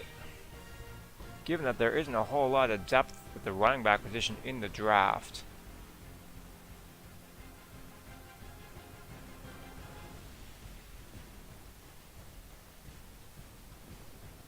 man, that's disappointing that Taylor went with the football team. That kind of throws my my plans into a flux, because not really seeing like a 1-2 punch is going to be a power back plus. Zach Moss, 24 years old. Doesn't have the breakaway speed of Balaj. I don't want to offer long-term contracts to any of these guys. AJ Dillon. Nope. Alright. I'm willing to punt on this, figuratively speaking. And I just want to wait and see what happens, because it's possible that after a couple more people sign, Balaj might be more interested, or we could pick him up after these or before the preseason, after the draft. So 5th-year options. Oh man, here's the excuse me, here's the question that we've been putting off. Sam Darnold, do we want him to be a 5th-year option? Otherwise, he'll become a free agent at the end of the season. I'd love your input on this, Burgos. If you're still watching, I don't know who's actually watching. It says I've got 1 viewer right now, and I'm assuming it's Burgos, because you've been chatting the whole time.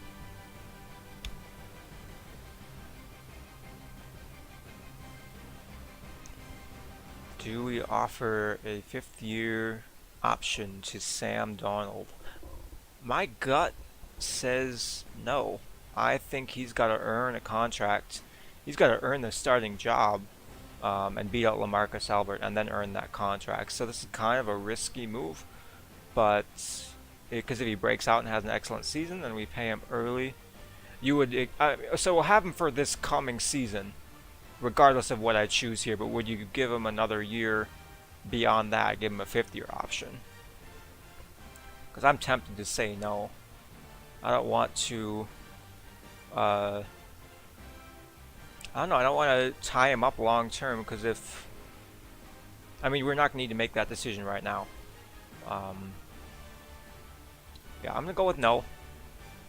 Just because I think that either he proves himself this year or it's LaMarcus Albert's team to try and do something with it. So,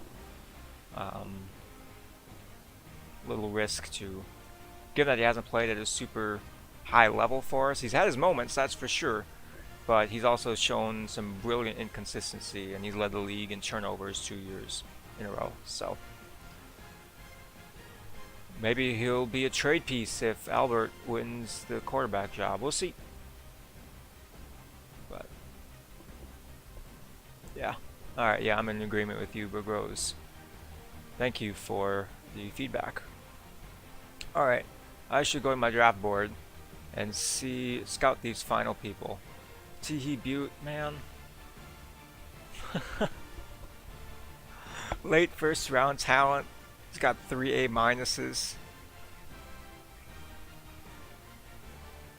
Such an unfortunate name though. Gotta feel bad for the guy. So I suppose making it to the NFL is gonna silence a lot of his bullies from the years and years he had to put up with that name. Rashad Adkins. I don't think he's really got this. He's got excellent speed, but Shane Holloway. Okay, or Sean Holloway, excuse me. Good route running. No idea how his hands are, but he's decently fast. 4.49 is in the neighborhood of 90 speed. Justin Gibson. Undrafted, but 4.44 from Air Force. I'll keep him on the board just in case. There's a few more people we should probably scout. Available.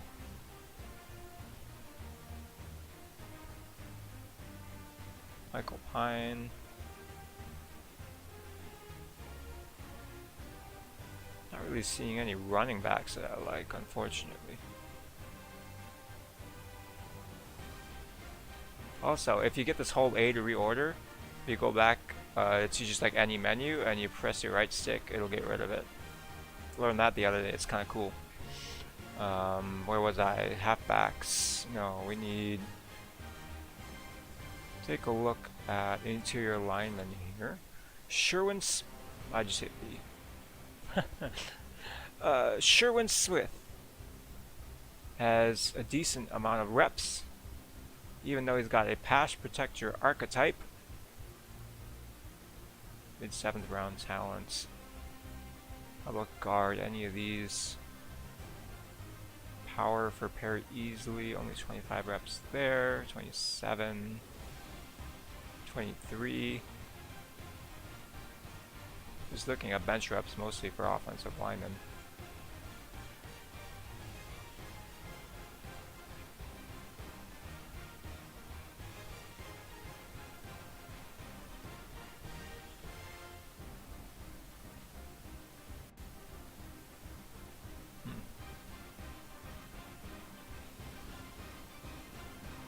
Alright. Run out of people to scout here. With JR 10 scouting points. Andrew Farrell. Speed rusher. Okay, I'll add you to the list. You just made the list.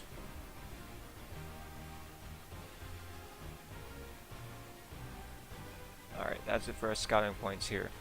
Should probably go through position by position and actually rank people. Still can't believe Taylor rejected us. That hurts. But Willie Sparks is pretty solid. I think he will be a pretty good running back, but I love to split carries with him and one other person.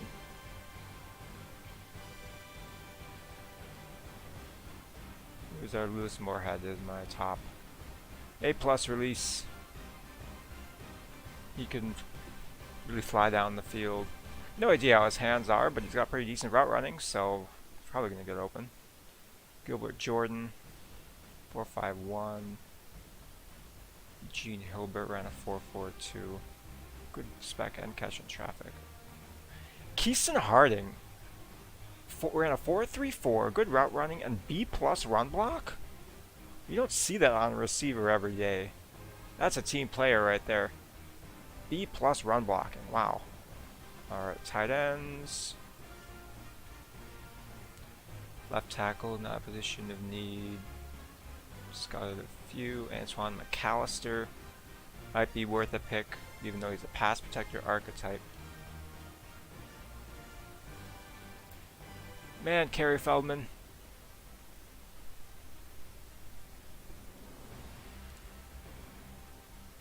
Although, yeah, 13th for centers. 23 reps still isn't bad. It's not elite like I was hoping. I think Benjamin Burks is a better prospect. Good run block power. At center, though, Derek Foster might be a good value pick. 29 reps is good for a second there. We'll keep an eye on it. Right tackle. Galvin Autry, mid-first round talent. Mason Matthews also has mid-first round talent. What do you think? Who are you thinking number 1 overall? Thurman Richer is enticing. 41 bench reps. And that would help solidify our interior defensive front.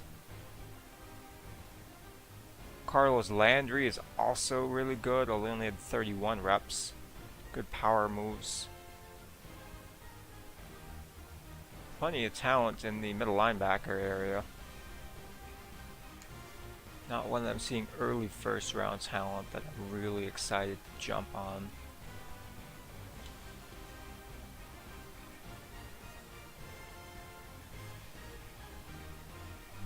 Thomas Harper does have early first round talent. It's hard to beat that speed.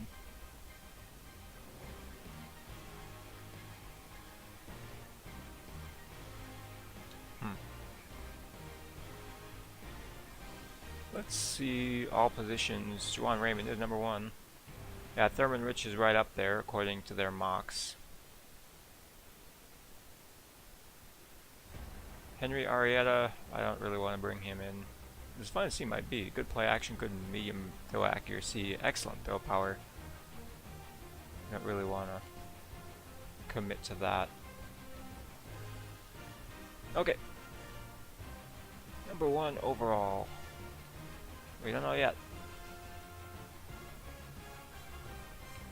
But we're going to head on to stage 4.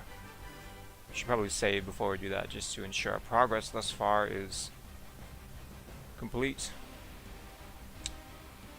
It's been a decent offseason so far. I've liked our free agent haul. Would have liked to have brought in Jonathan Taylor, but it is what it is.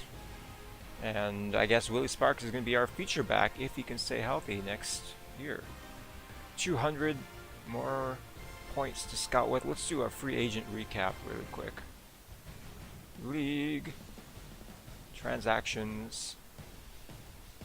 Signed. Yeah, there are plenty of options in the first round. I agree.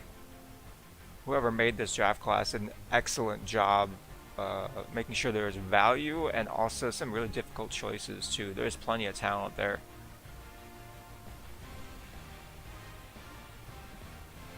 Alex Mack goes to the Patriots as David Andrews signs elsewhere. Greg Van Roten signs with the Lions. Oof. Did not like his work for us a couple of years ago.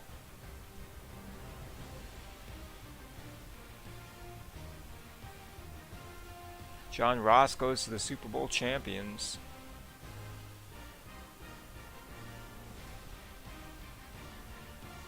This is stage 3 now. We'll go through all this real quick just so we got footage for later. Patriots signed a couple of centers.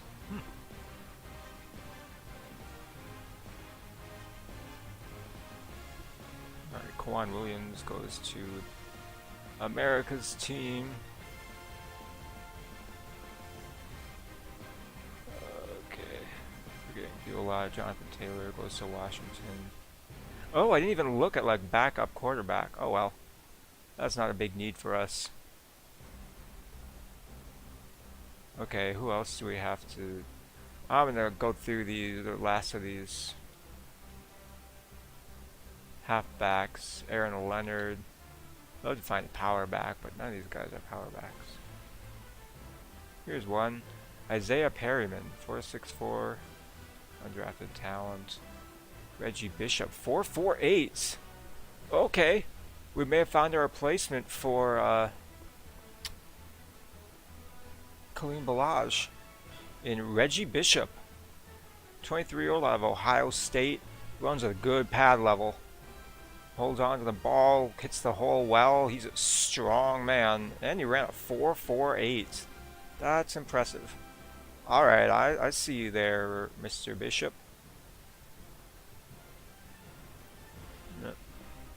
Fullback is not really needed. Wide receiver, kind of gone through all these. Any other interesting?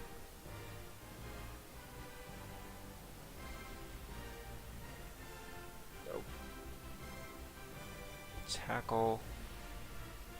Just getting some scouting done here. Thank you for your patience. Oh, I want to check Andrew Farrell. Mid-second round talent? Okay. Keep an eye on that. Irvin Gabriel. Okay. I doubt anyone here is really going to blow my socks off, but that's okay. We're reaching down to the lower level. Jameel McCoy didn't burst off the page in the combine, but I do like his top three here. Good pursuit, good block shedding, good power moves, and he's 21 years old.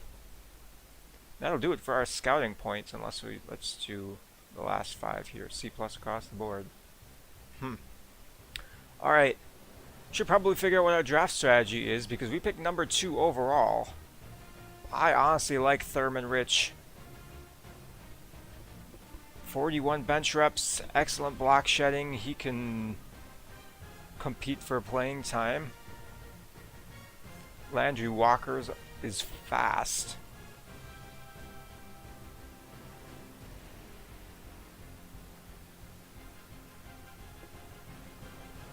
The first rounders here, Dion Bartel. He's also a pretty big, strong man. Carlos Landry, early first round talent. It's another good pass rusher in the interior part of the line.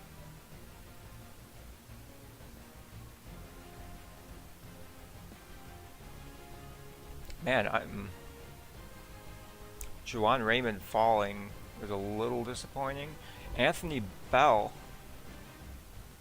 Oh wait, he's just at the top of the list here. He's got early first round talent, but not the fastest wide receiver. Gets off the line pretty well. Where is Lewis Moorhead? Has got mid first round talent. He's my favorite of the wide receivers here.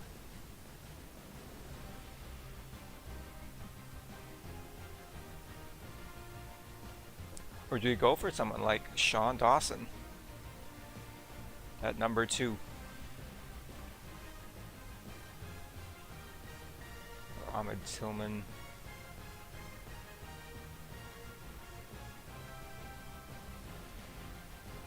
Oh my. Decisions.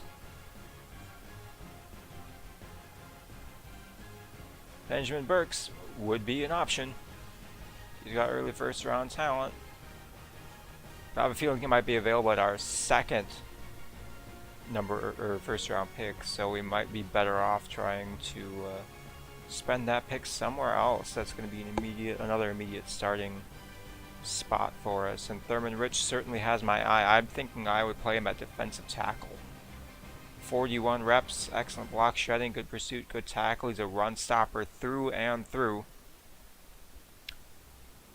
He's one of the better players in this class, that's for sure. Carlos Landry is a little bit faster. He could play either end position as well. He's got early first round talents. Because we're in a 3-4 scheme here, and gets off the line pretty well. Bench reps, 31 reps is nothing to sneeze at.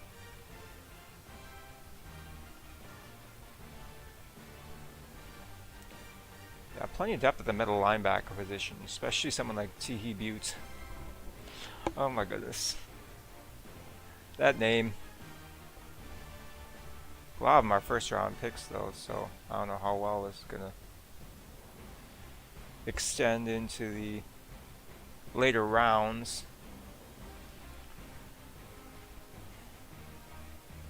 I don't think Jawan Raymond is a need anymore. According to this, yeah, interior, just offensive line, but interior offensive line. And safety positions, because I didn't offer to Andrew Wingard at all.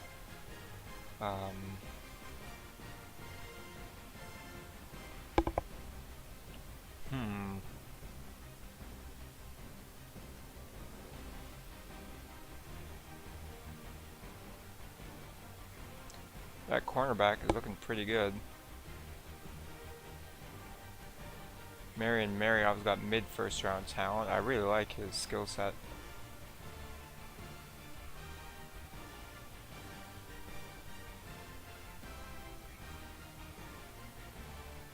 I don't know. I think we're just gonna head to the draft. We'll see who goes number 1 to the Broncos. And then we might either trade back or... Let me know what you think, Burgos. If it's you watching still, appreciate your presence. Let's do the free agency recap here real quick.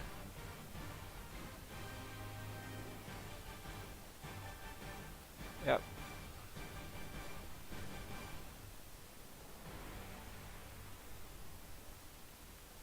Some excellent signings here. Raiders were quite aggressive in the offseason. I've gone through this already. Wonder who our best option is going to be. Let's save real quick before we move on.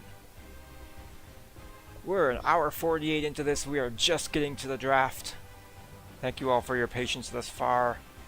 Our team right now looks like this. We definitely have a hole at center.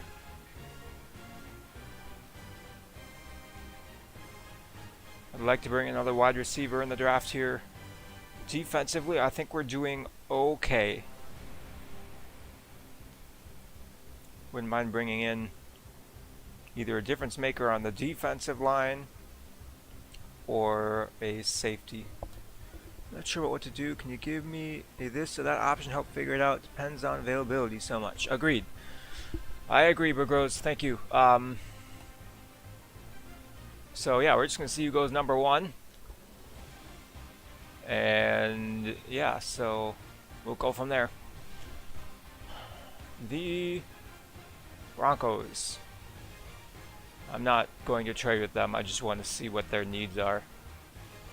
Left tackle, quarterback, left end. So it's possible we'll see Thurman Rich, who is the top rated left end. They select Jawan Raymond. Let's pause real quick.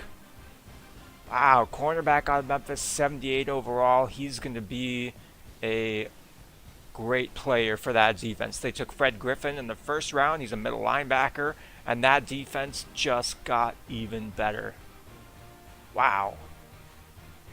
That's always been there's been a strength for them recently.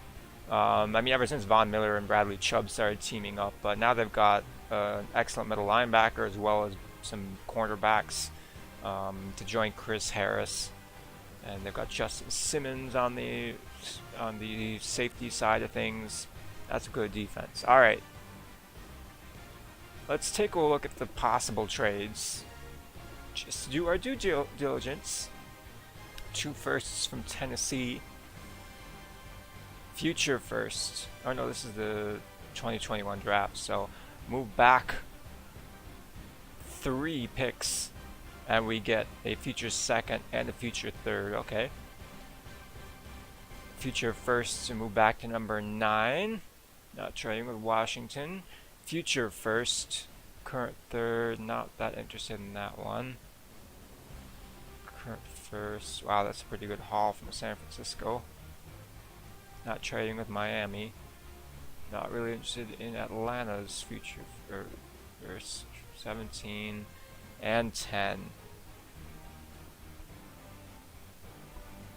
Harper looks good at cornerback. Now the first round is gone. Yeah, I agree. Kind of tempted just to move back a couple of picks and see what happens. That's not a particularly competitive. I mean, they are giving up their 5th overall pick this season. Future 2nd, future 3rd. Let's take a look at who's available.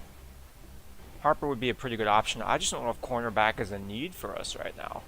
We've got Levi Wallace and Marshawn Lattimore and Blasson Austin.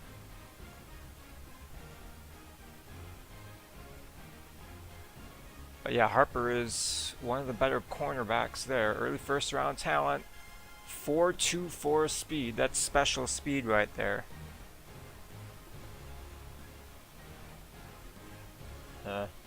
Here's Thurman Rich.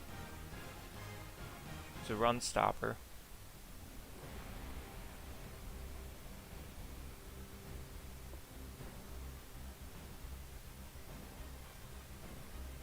Gilbert Jordan, good route runner, early first round talent.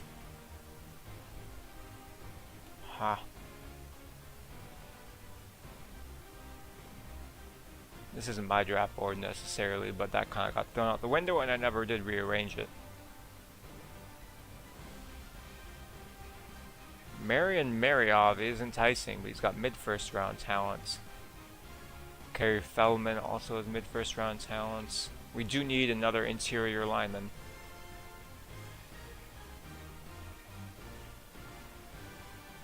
Benjamin Burks is one of my favorites. I think he'll be very good. And you could potentially slide into center.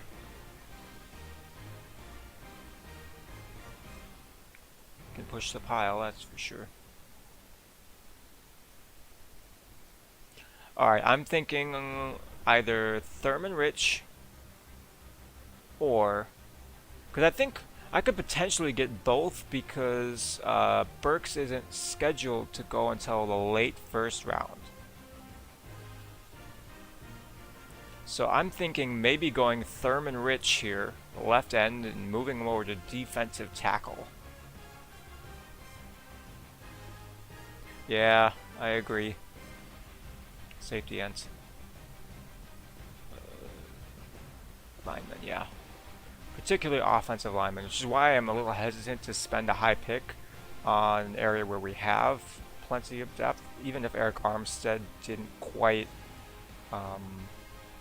impress.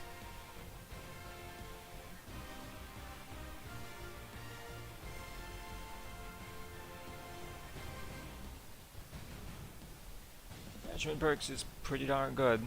That would help solidify our offensive line and really pave the way for a good running attack.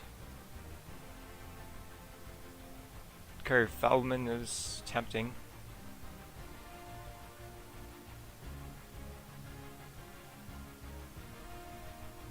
I'm not seeing anyone that's really jumping off the board.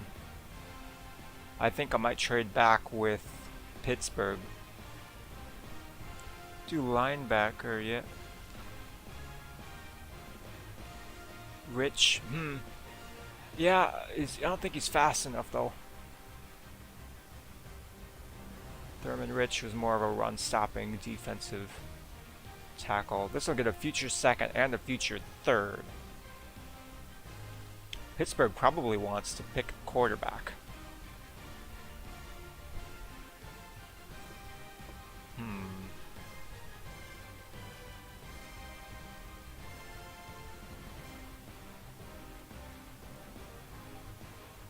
Kind of like Pittsburgh's package here, even if it doesn't get us a future first. Another year we're looking at trading back, but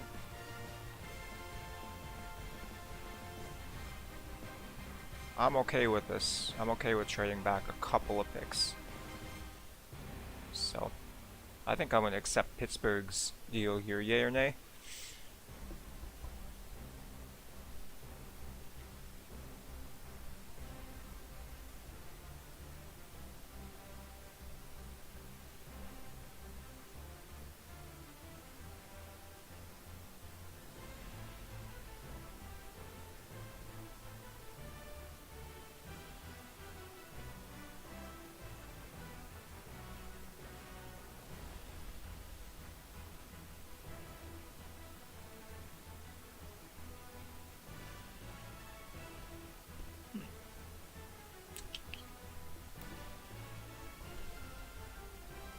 Yeah, I think I'm going to go with Pittsburgh's offer here and just pick up some more draft capital going forward. We're only moving back 3 spots. And I feel like I kind of see how the rest of this round shakes out, so like trading up. We're trading, yeah, trading back. Alright, so Pittsburgh will get our pick here. We're going to see who they choose with a number 2 overall pick. They go Thomas Harper. Alright, that's who you like, Burgos. Thomas Harper out of Ohio State, another excellent cornerback. I liked his skill set. Jacksonville, they had a tough year as well. They go Anthony Bell out of Louisville, wide receiver. Alright, what are the Detroit Lions going to do? Gilbert Jordan, wide receiver, USC. Just gotta do our due diligence and take a look at the offers again. Future first. Nope, nothing here. I think we're gonna have to make a selection.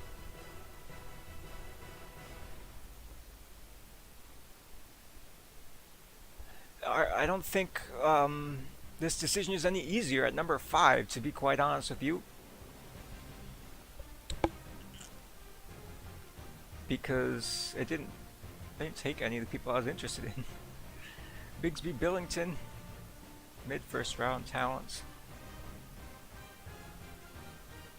Dustin Taylor can move around the field.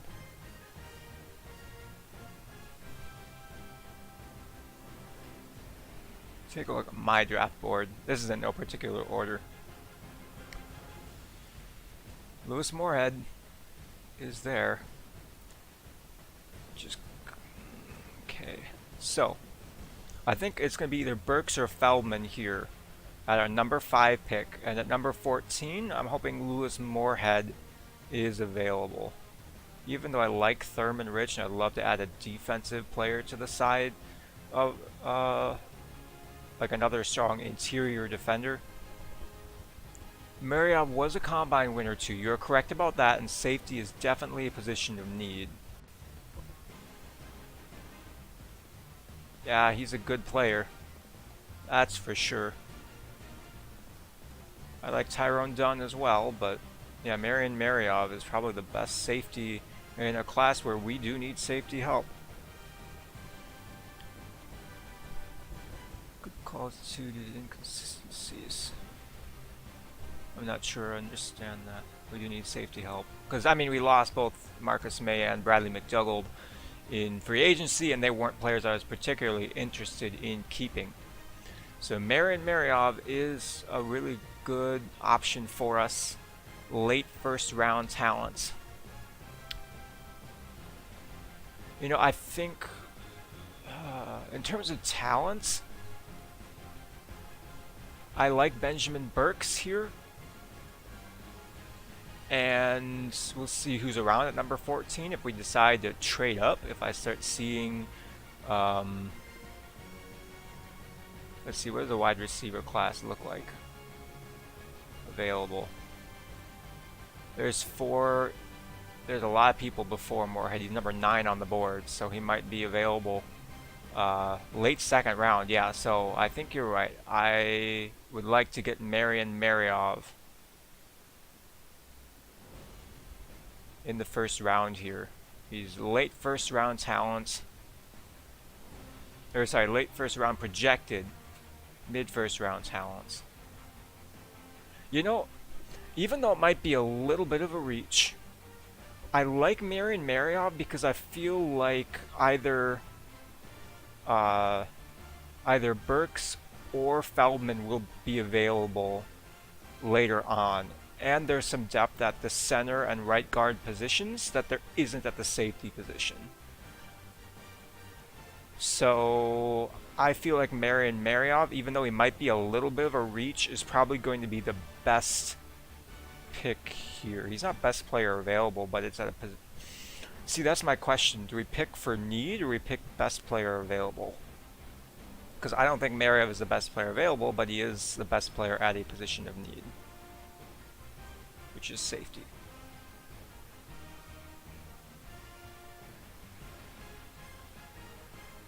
James Nickerson is probably my second favorite. Although Quayshawn McDougall's name is hard to beat. Oh man. This is hard.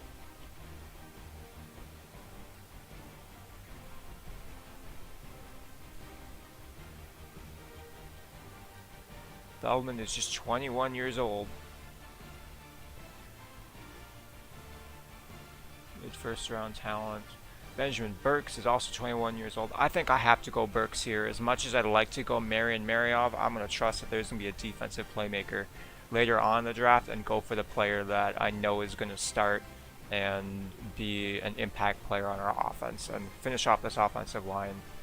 Whoever our quarterback is in year 3, I do not want them running for their life. So I'm going to go Benjamin Burks out of Michigan with the number 5 overall pick in the 2021 draft. Welcome to the team. Hidden Dev, right on in terms of true talent. Number 5 in true talents. Drafted him at number 5. Good strength, decent run block, good pass blocking, good run block power. Not the best in the lead block department, but impact blocking a certain area. He can be a pulling guard. He's pretty fast too for a guard. I like that pick. Benjamin Burks, welcome to the New York Jets. Let's get this out of the way.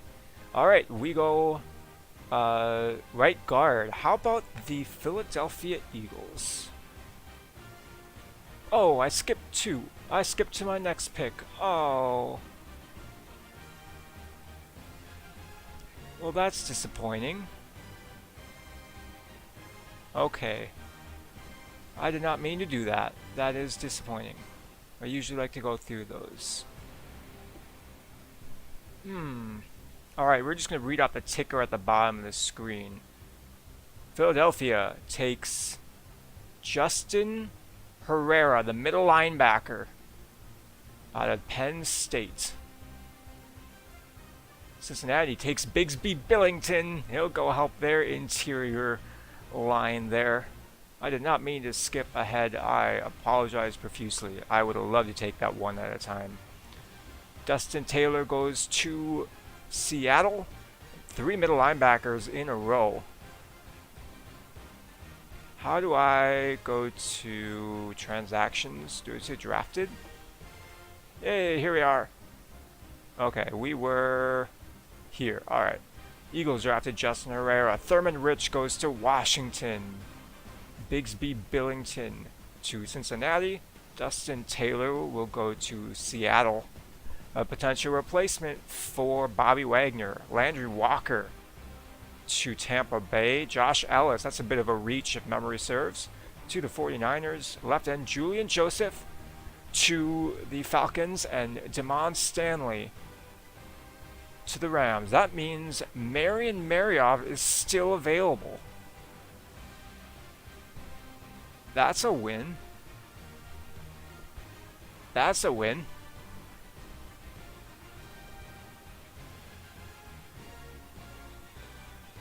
Strong safety, Marion Marriott. This pick is pretty easy. We should look just in case there's no other safeties available. Pass coverage, Lamar Mundy isn't really a position of need, and he doesn't have great speed. T.H. Butte might be available in the second round. Yeah, it's got to be Marion Mariov, the strong safety out of Penn State.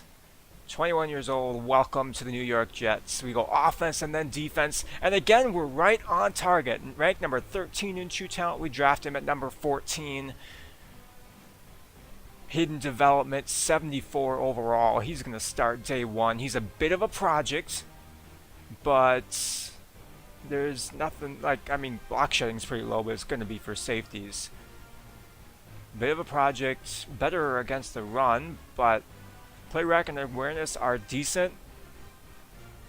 He's going to be what it is for us in the safety department. That's not a bad pick, and he can grow with the team. All right.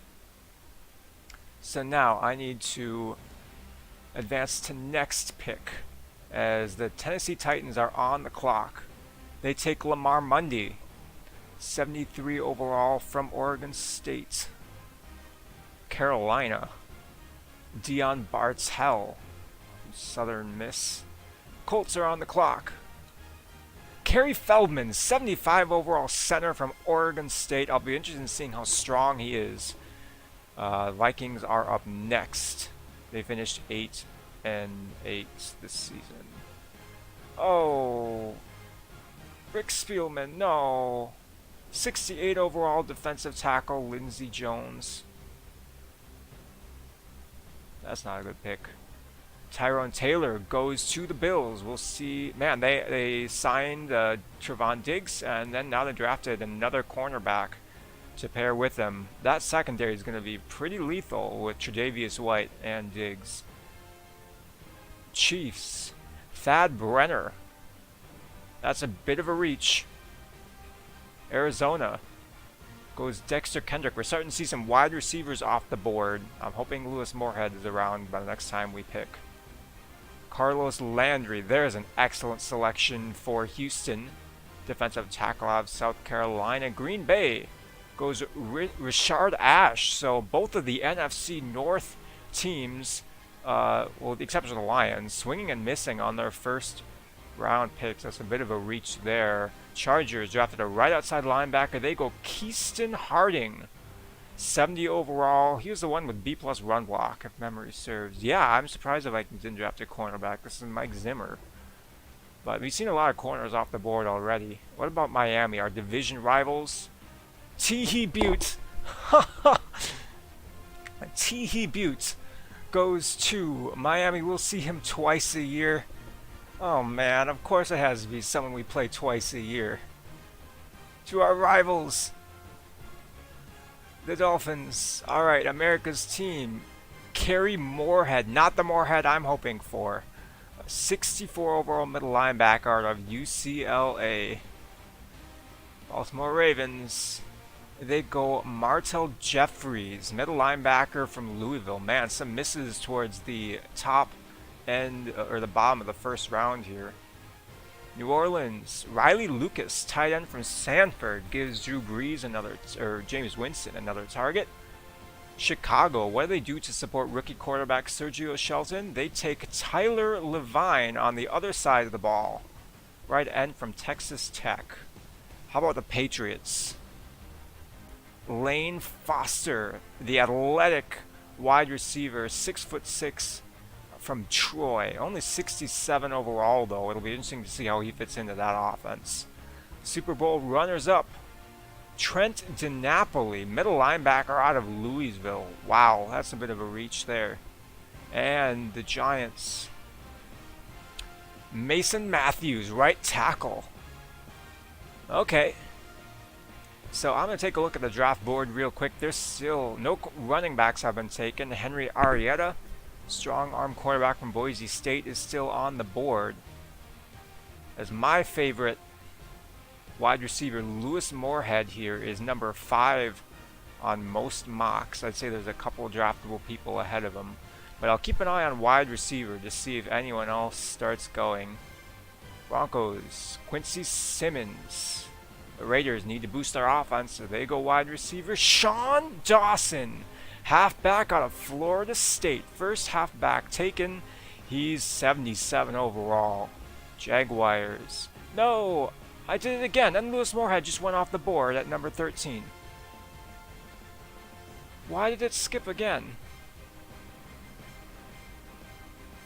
It skipped again. It's not doing this before. Drafted. Man. Okay, where were we? Ahmed Tillman, Alani Gee, Niles Adams, Ronald Barksdale, Deshaun Bates, Ibrahim Mayberry, Delvin Autry, Kirkland Connor, Marcus Randall, and Lewis Moorhead. Man, I wanted Lewis Moorhead. That's disappointing. And again, it just skipped all the way ahead. I don't know why that was. Alright, let's take a look. Henry Arrieta.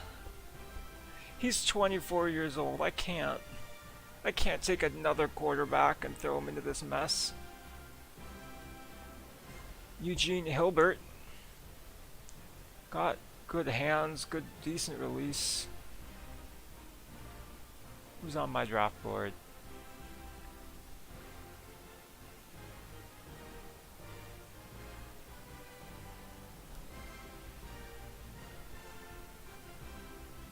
We go defensive tackle, Jarius Murphy. Huh. Alright, this is going to be interesting. Raheem Winston's a run stopper with late first round talent. I can't justify taking another quarterback.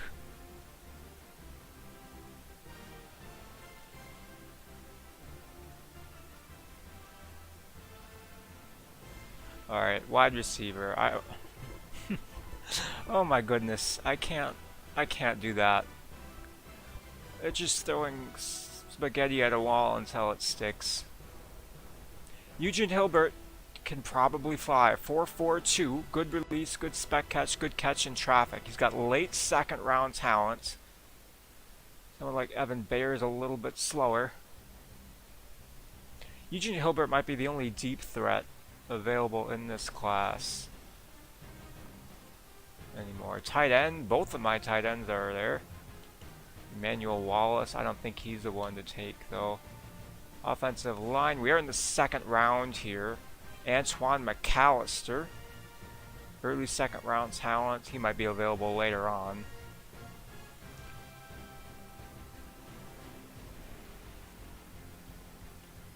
He already took a guard. The right tackle's on my board. Donald Savage, late first round talents. I don't think he's in need. Any of these are top 3 looking to draft. Well, I'd like to get a deep threat. But Jameel McCoy, late second round, mid third round. Here's our picks, by the way. We've got another second round coming up. Bradley Snow, B+ finesse moves.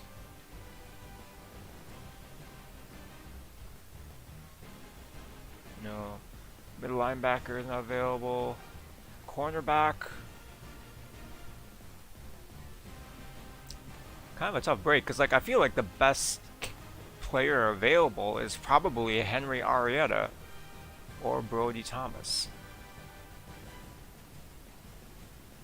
You know? But I don't want to throw another quarterback into our quarterback mix.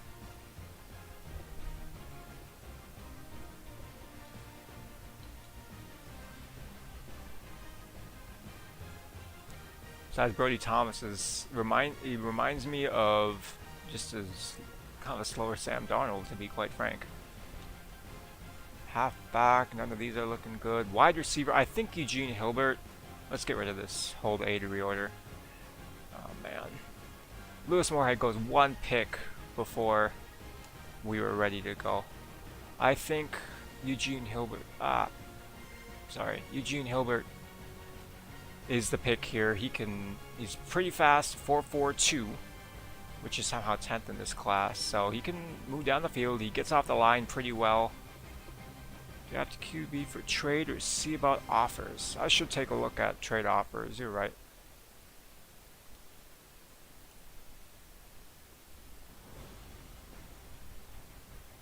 Nothing. All future picks. I think anything we pick here is going to be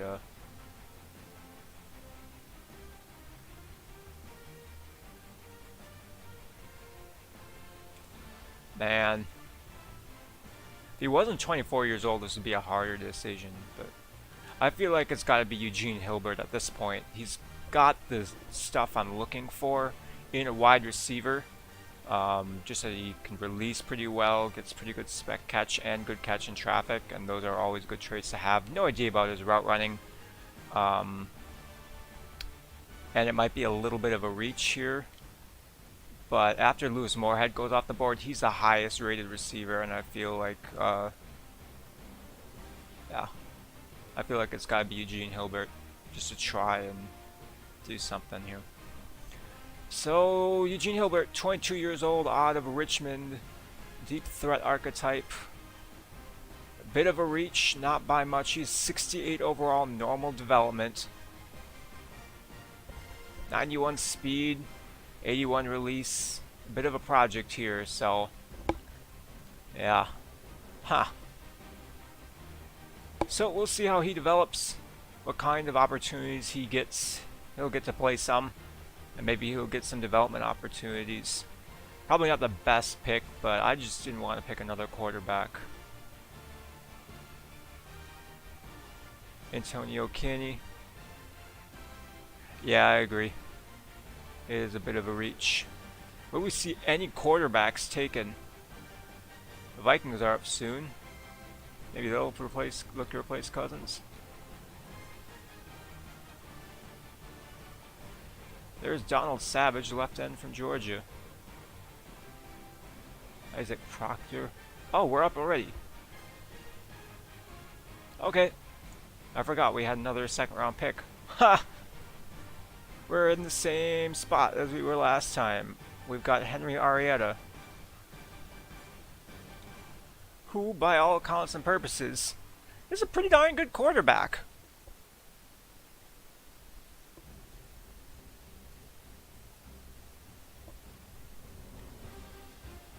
Wow. Other options, Jarius Murphy might also be a little bit of a reach.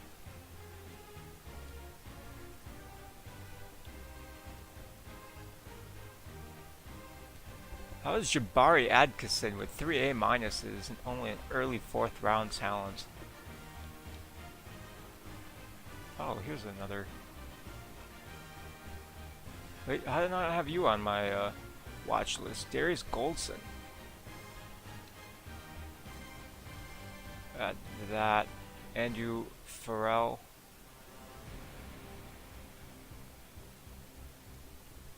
Jameel McCoy. I like your skill set.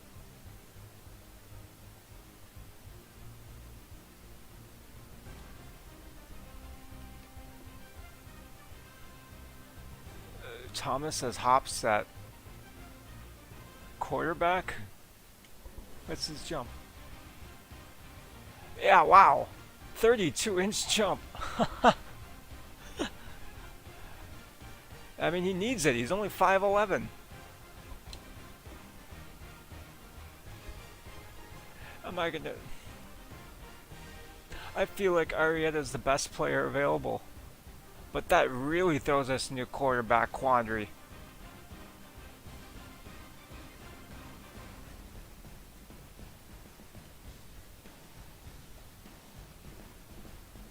What do you think of Darius Goldson?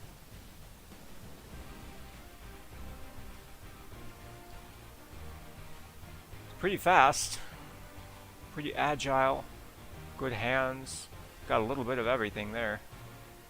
Not a good deep threat though, unfortunately, in terms of getting off the line.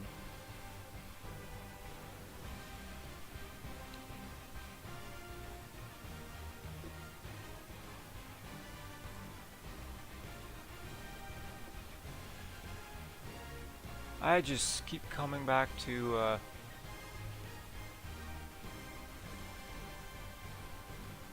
Henry Arietta. It's pretty fast for a quarterback. If he wasn't 24 years old, I have a feeling he'd have been picked by now. But good play action, good throw power, good throw accuracy, medium.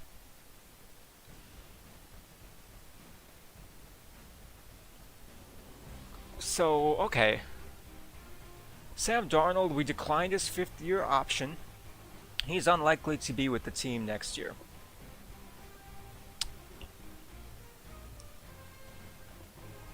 LaMarcus Albert is 24 years old. He's not proven anything. And while I'd like to see him take the starting role, we're going to need a backup quarterback. Enter Harry Arrieta. Maybe he can win the #1 overall pick here.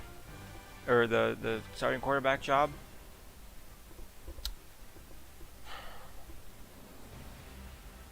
This is hard because if Arietta was a couple years younger, it'd be a much easier pick. Someone like Brody Thomas with early 2nd round talent would be a lot easier pick, even if he doesn't have good throw accuracy, medium or short.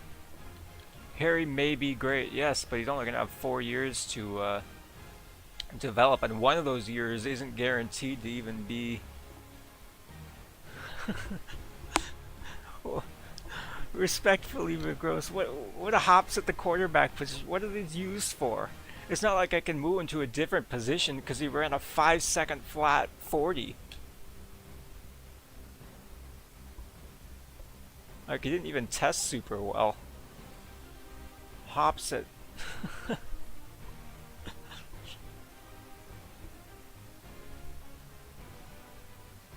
oh man. Arietta is just... I feel it's Arietta, not Arietta. If he wasn't 24 years old, this would be a no-brainer. But he is.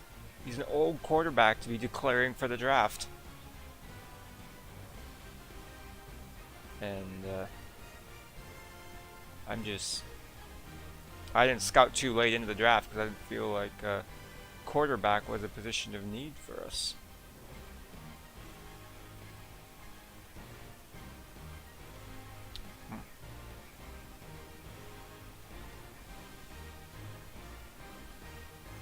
Devin Worthington, Corey Crocker, Tyrone Bushrod.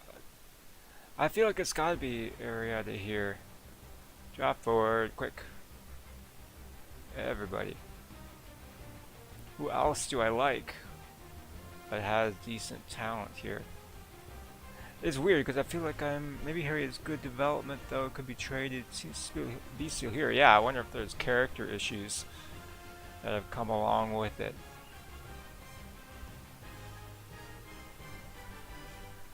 Rakeem Winston is another option. He's got late 1st round talents. He's 22 years old. Got decent block shedding, decent hit power, decent tackling. He's someone who could slide around. Here's another option, but I feel like he might still be there in the 3rd round. Man.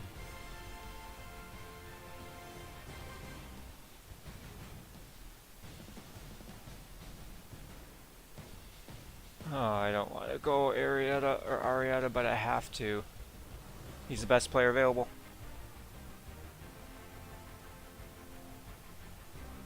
And a 4.64. Welcome to the team, Harry Arrieta from Boise State. 71 overall, hidden dev.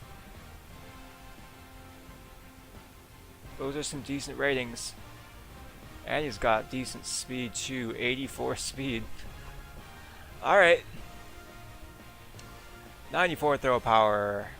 Excellent medium accuracy, short accuracy, and deep need a little bit of work, but he's fairly polished. I don't have any more 2nd round picks. I got 3/3 though. Toughness is a little bit low, but the injury is excellent, so. Welcome to the team, Harry Arrieta. Alright, gonna keep going. I like defensive tackle. see, there's Andrew Farrell going to that. Corin Burris to the Dolphins. Darius Goldson, wide receiver of Oregon, goes to the Cowboys. Jameel McCoy, I had my eye on him potentially. Derek Foster, center from Western Michigan. Cole Dickinson. Yeah, we'll see. I'll keep an eye on it. What does the board look like for defensive tackles? Available. Defensive tackle. Rakeem Winston. I'd feel okay with either Winston or Hudson. I actually like Merrill Hudson quite a bit more. So he's down there. I think he'll still be there when we pick in the third round. So we had 3 fourth round picks.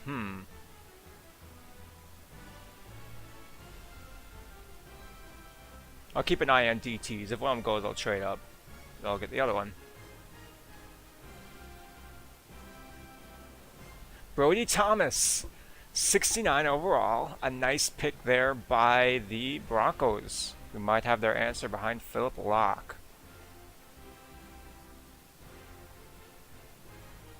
Cole Morrison. Bradley Snow. Okay, let's view the draft board real quick. I always do this. Merrill Hudson, he's not projected to go until the 4th round. I like him a lot.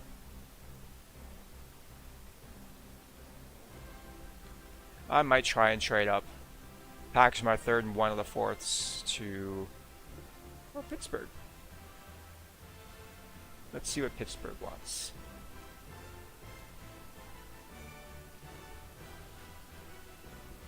They do need a defensive tackle. Give me your 69th overall draft pick. Nice.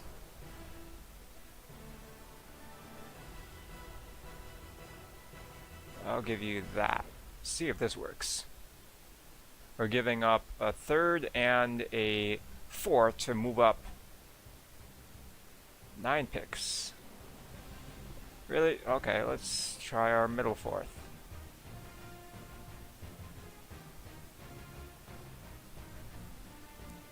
Our first 4th. Okay. What's it going to take to get this done? Maybe a 4th and a 7th. There it goes. Alright. Maybe a little overkill, but I like this defensive tackle enough to want to ensure that Merrill Hudson joins the New York Jets. That's a need.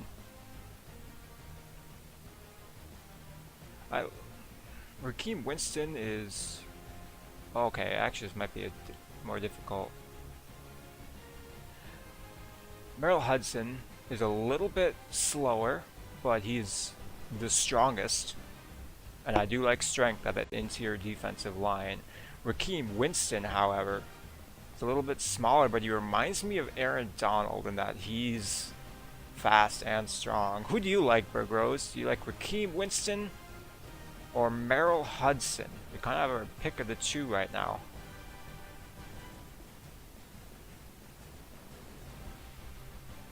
Thank you for tuning in, by the way. I do appreciate your company and support. It's fun to have someone to bounce ideas off of. Yeah, Winston tested better in the combine. Got late 1st round talent, 22 years old. Merrill Hudson, early 2nd round talent, a little bit stronger, also 22 years old. Bit bigger though. Hudson appears to have better play recognition, which is always helpful.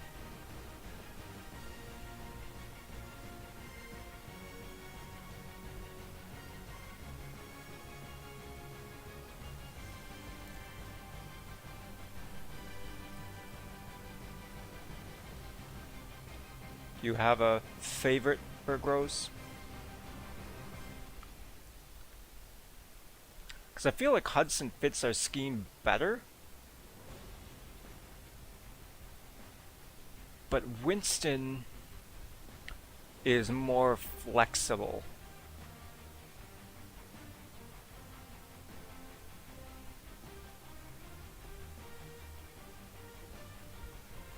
Tough choice. Yeah, I agree.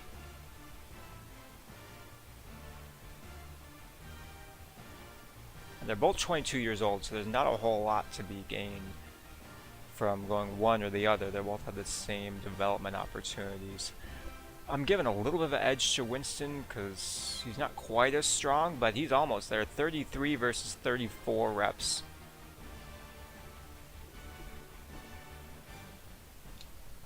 Yeah.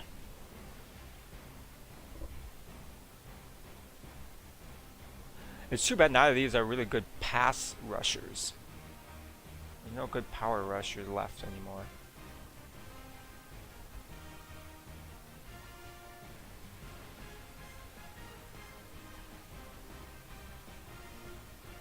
I mean, Merrill Hudson is not slow by any stretch of the imagination. They're very similar. They are very similar prospects. Like, it's a difference of 6 inches, or 4 inches, I should say, and 3 pounds.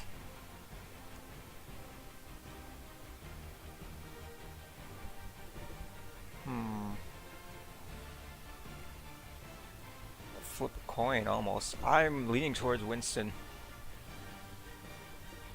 Just because he's got better physical tools, but Hudson also, he's 6'5". That's good size to have in the middle of your defensive line. And he's got good play recognition.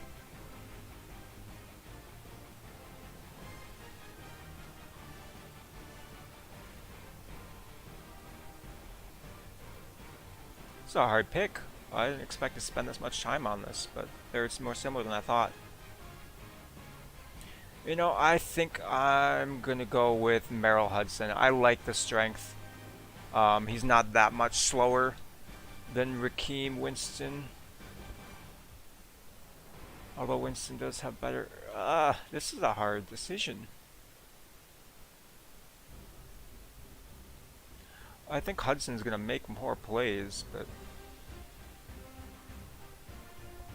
it's a hard pick. Age difference, there's none. They're both 22. So there's not even an edge that direction.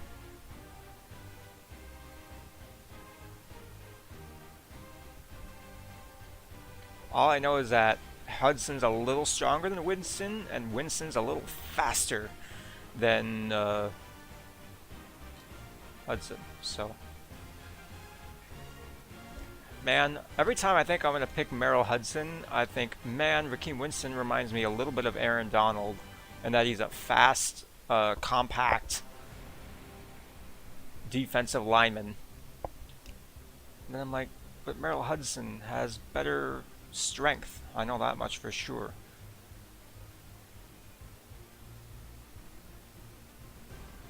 And I value strength on the defensive line. That being said, Winston did not test too poorly when it comes to bench press either. It's going to be mid to high 80s, I think, with 33 reps.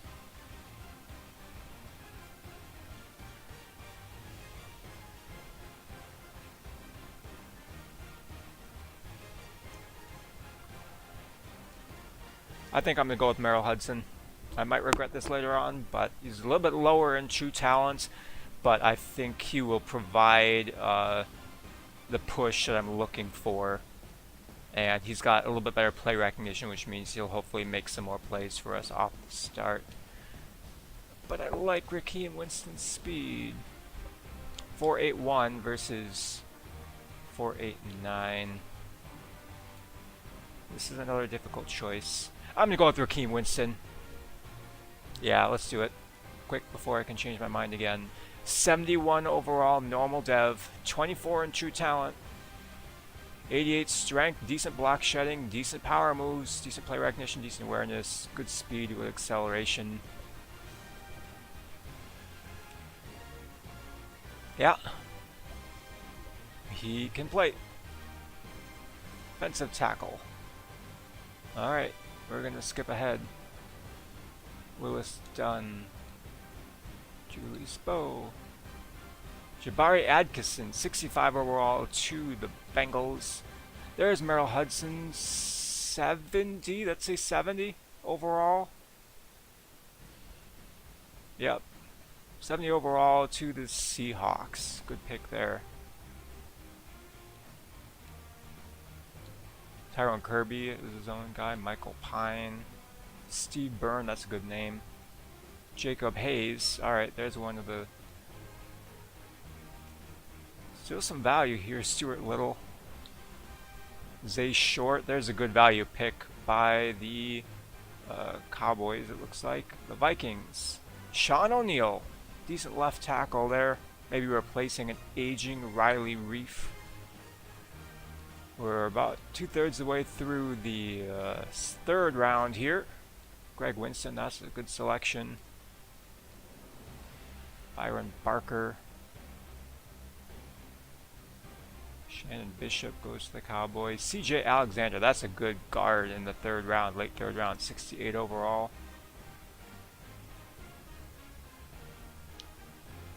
Patriots take Jermaine McDouglas. Yeah, there's some... Ooh, Lyndall Ransom, 70 overall at this stage in the draft. Emmanuel Wallace, there is a player I was targeting. Riley Boyle. Quayshawn McDougall to the Raiders. Yeah, I think it'll be best player available from here on out. I think we've done a great job this offseason addressing our needs. And I'm not too concerned. It's more about finding good depth and players that can make an impact for the team in limited playing time. Tyrone Dunn, I liked him. Alright. Here's my draft board. We are in the middle of the fourth round. This is when you take Reggie Bishop.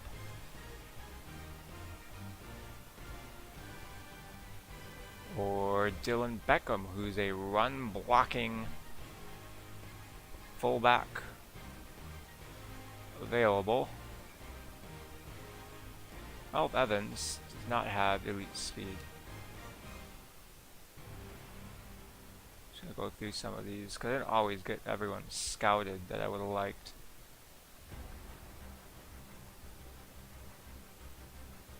Yeah, no until the 5th round.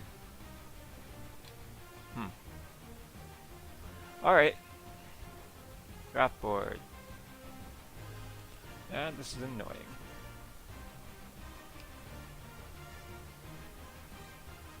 I like Sean Holloway later on, but for now, I think it's time to take Reggie Bishop.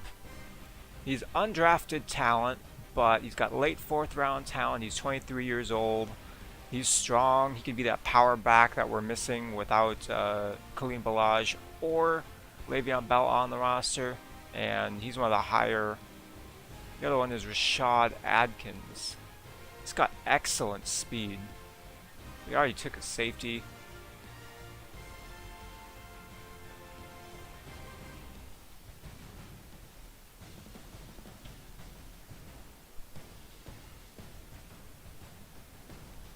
Yeah, I'm not going to get drawn into that. Left tackle, Tracy Medlin.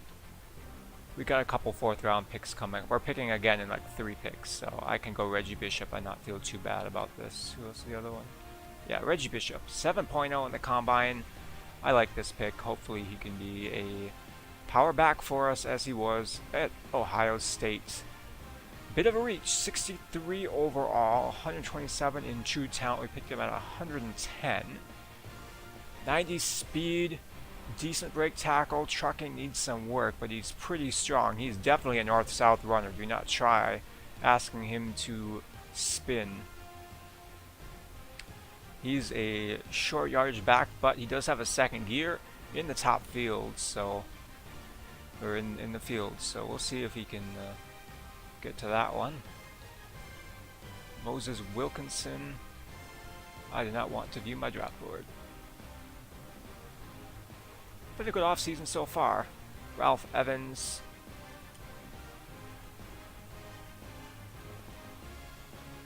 Draft board.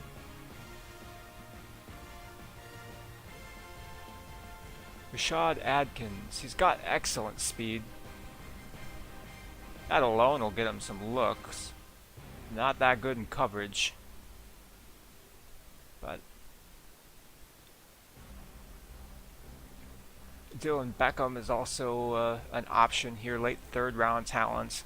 He's just a blocking fullback, and I'd love to have a better blocker. I felt like Keelan Culver missed a lot of his blocks last year, even though he made the Pro Bowl. I'm going to go Dylan Beckham and commit to this running game by bringing in a blocking fullback from Miami, 21-year-old Dylan Beckham. 65 overall, 91 in true talents. Excellent lead block, good run blocking. He's not going to be a threat in the pass game, but that's okay. He's only going to be in the game on short yardage situations, so looking forward to seeing what he can do. Only 61 impact blocking though. Vikings take a cornerback. There's your corner, Burgos. First 50 overall player to the Bills. Tyrone Bushrod. Christian. Sherwin Irwin. There's a good name. A lot of 50 overalls popping up here. William Draft Me. He is drafted by the... All the good names go to Miami. They got T.H. Butte and William Draft Me. I'm told he legally changed his name to try and get more interest from NFL teams, and it appears to have worked as we're into the 50s here. There's Richie Leonard from Minnesota. Casey Newhouse, one of the better players available still. Mark Nowak. Sean Forbes. What do we still need? I can't think of anything at this point. We're coming up soon. Might pick that really fast. There's Kyle Triplett. There's a name I recognize. Rashad Adkins. 2 picks before us. Ugh. And Mac Roosevelt. We only have 2 more picks in this draft. Or no, we got 5, 6, and 7. Yeah, we got 2. Draft board. We're in the middle of the 5th round. Sean Holloway, good route runner here. Early 5th round talent, projected to go undrafted. I'm pretty comfortable taking him here. Sean Holloway from Lafayette. Didn't blow up the combine at all, but he's just 22 years old. I'm okay bringing him in. 62 overall, normal dev. Hands are not there. That's okay. Route running is. Yeah, this is not a whole lot of need at this point, which is good.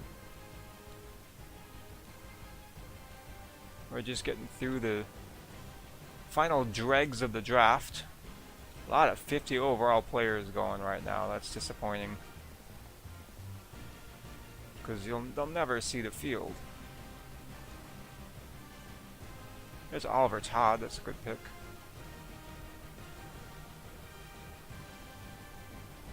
Anything in the 60s at this point is a win. There's a good Anton Morton. Moses Roach.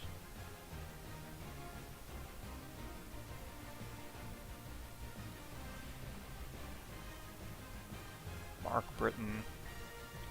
Matthew McManus. Tim Raymond. Travis Patterson, left end from Texas. Sidney Dudley.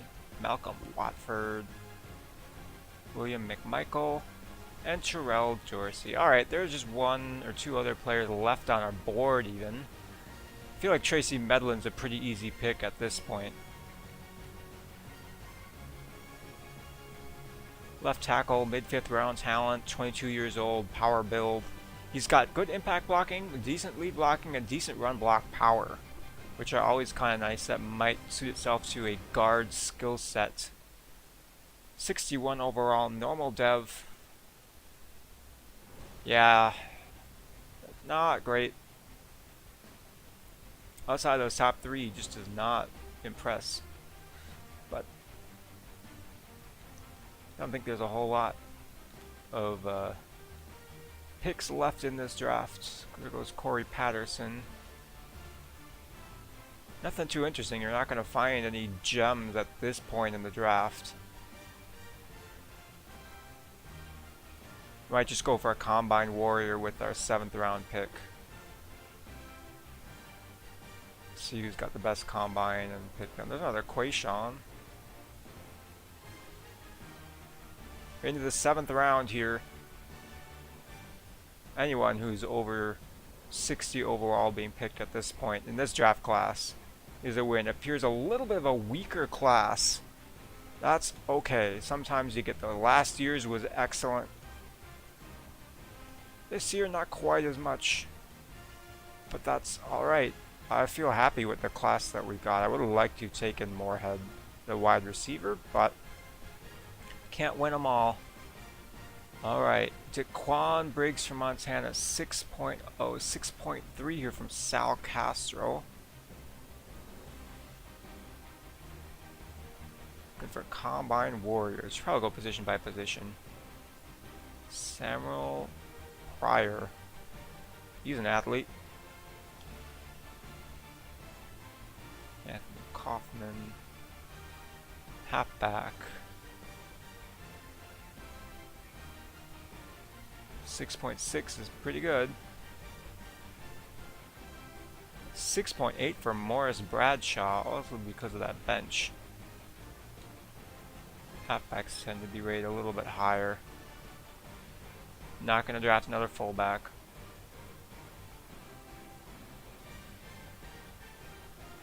I see a green dot up there. Oh, yeah.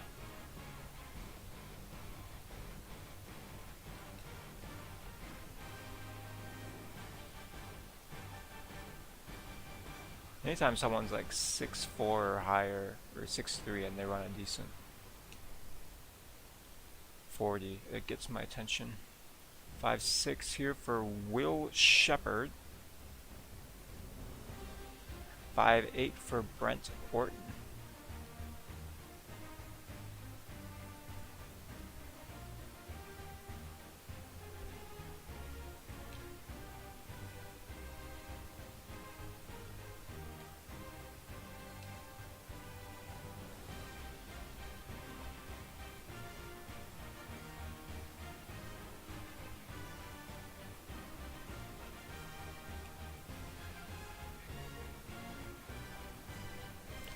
Yep, so we're just getting to the end of this draft here. Thank you for your patience while we go through these.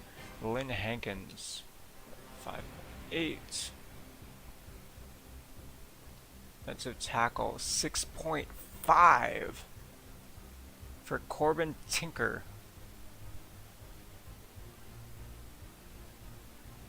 Mostly off of that shuttle and 3-cone. That's an impressive 40 right, or Combine right there. Gregory Moody, 5.7, 6.0 for Deshaun Hendricks, but that didn't really translate. 5.8 for Harry Smart. There's some range.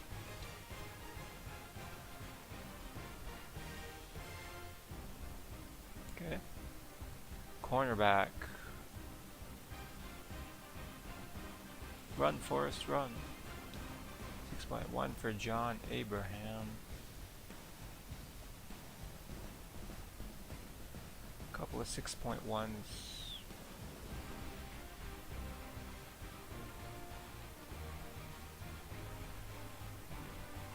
Joe Patrick, 449. 6.5 for Damian Douglas. That's right. Forgot about him. Kicker. Hunter.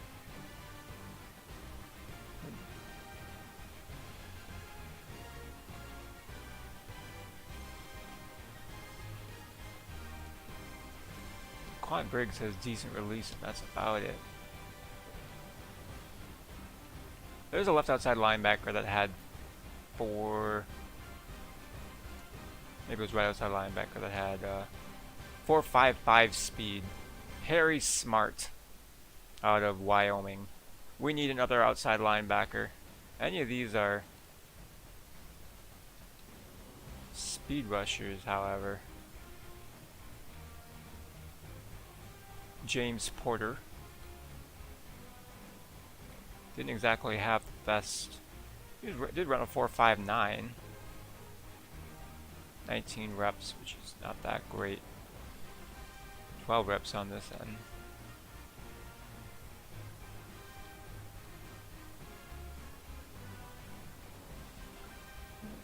There's a power rusher from Auburn. I'm going to go with Harry Smart. 6'1", 231. He's got these...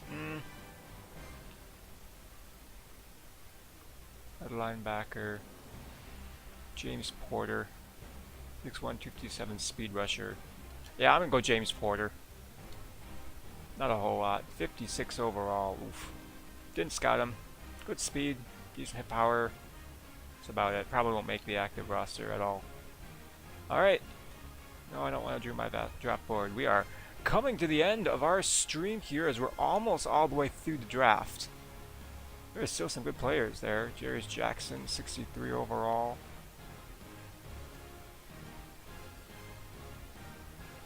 Sometimes it's better just to trade away your 7th round pick, but Everett Wells, 70 overall right tackle. That's a good pick.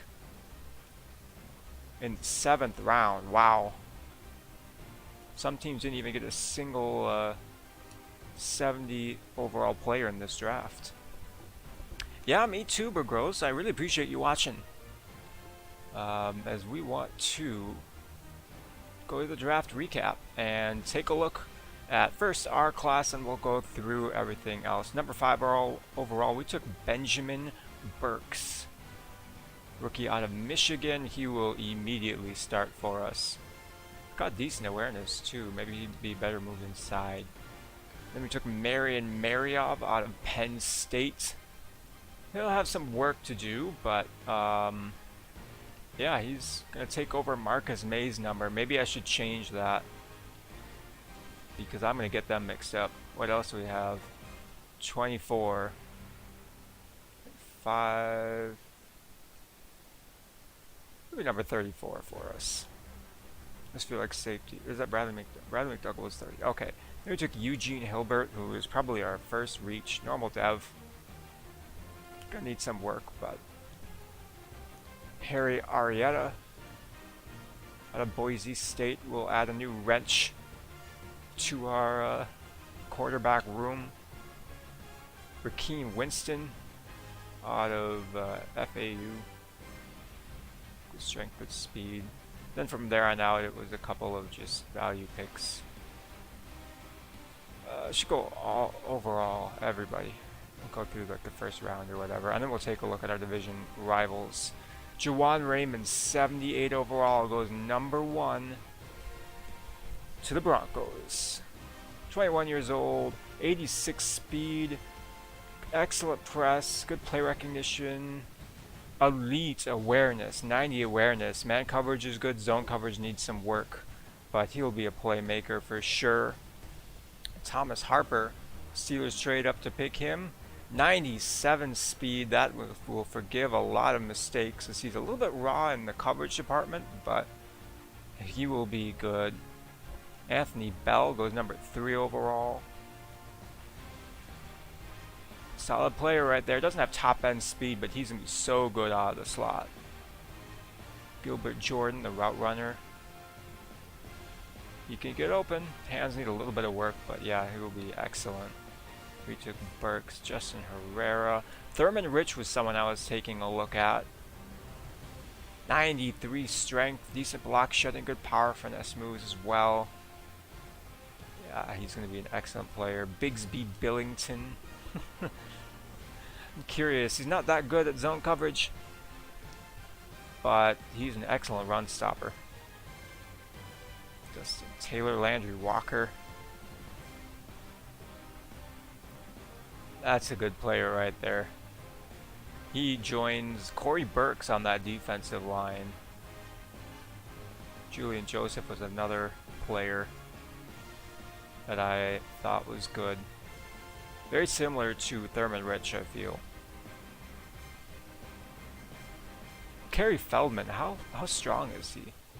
78 strength and only 74 lead block, so even though his run blocking is good, and I feel like he'd be pretty solid at center, I feel like there were better picks available. Carlos Landry, power rusher. Good strength, good power moves, decent block shedding, good speed and acceleration. He's going to be solid. Next to J.J. Watt in Houston. Mason Matthews is good. Sean Dawson, I'm surprised he slid as far as he did. 91 speed. He will be a really good player next to Josh Jacobs. And Tillman, Ahmed Tillman also slid 95 speed. There's a fast player right there.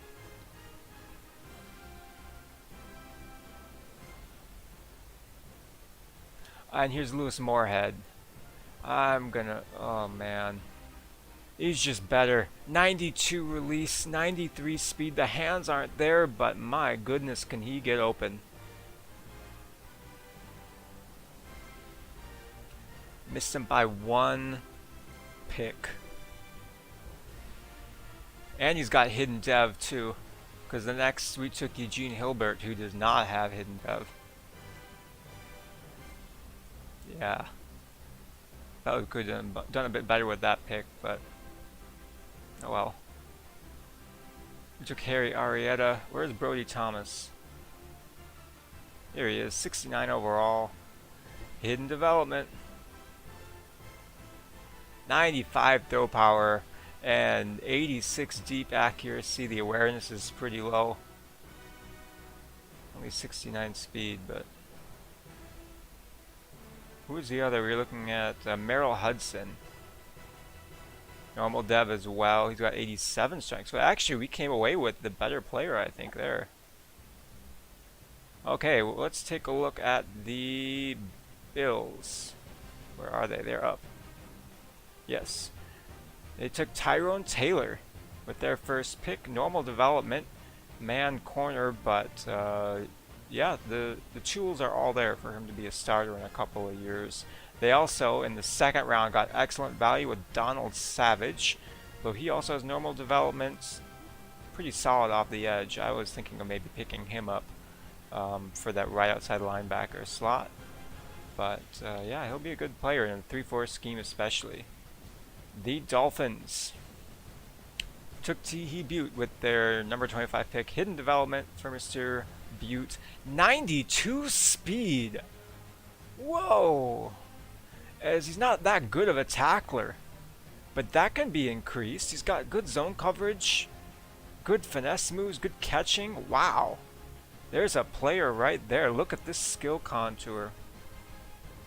He's going to be a really dangerous pass covering middle linebacker. 6'1", 230. He could play safety. In fact, that's probably one of his better positions, at the very least sub linebacker. Yeah, lost hitting the Butte of this draft, although they took him 25 overall. They also took Antoine Mcallister, who I had my eye on. Not a good run blocker, but he can get done in the pass game. Yeah, and outside of that, they also took Tarquin Lucas in the 7th round, which is a good pick. Needs help in the pass game, though. And then finally, the Patriots took Lane Foster, 6'6" wide receiver from Troy. 88 speed, not a good route runner. He can go up and get the ball. But yeah, he's going to need a bit of work. But maybe he's a better tight end. 53 run block, though. I've seen weirder. They also took Jermaine Douglas in the 3rd round. Hidden development here. Only 80 speed, but yeah, he can play. I don't know if he'll start, but yeah, excellent job. The Raiders, they did well, not having a first round pick. They also picked up Quayshawn McDougald, whom I kind of liked. Was more of a run stopper. Doesn't have great coverage skills or elite speed, but yeah, they basically got a first round talent in at the beginning of the second round. Sean Dawson is going to be good. So, and the Vikings did not do that great. Lindsey Jones, they could have done a lot better with their first pick. 68 overall, normal development. Kind of a mixed bag what you're getting. Might not be a bad edge rusher there, though. But then they went and picked Darren Gates and Roy Harrison, so. Anyway, they took Sean O'Neal, which is one of their better picks as well. He's a good pass blocker. If you can get it done. They could have two O'Neals on their offensive line. So, all in all, the draft breakdown is thus. Gilbert Jordan was a good pick. Brian Burks was a good pick. Any surprises here? Moorhead, man.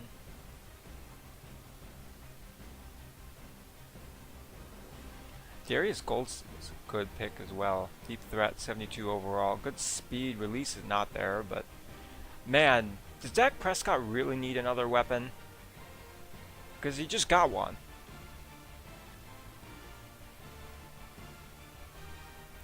So anyway, that is it for the draft. Maybe we'll do practice a little bit, but I'm going to adjust my roster a little bit and make sure people are in the right positions. We'll go position by position. Sam Darnold, LaMarcus Albert, Henry Arrieta, and Edward Arnold. That looks good. All these people. Reggie Bishop, Henry Brazel, Anthony McFarland, Bowback. I wonder if Keenan Culver would make a better tight end.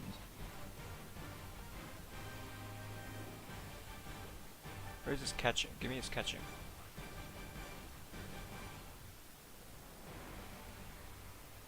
.71 catching.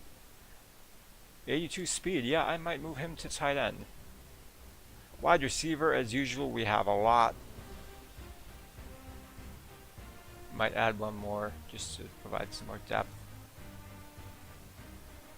Or I suppose I might move Lawrence Cager back to tight end.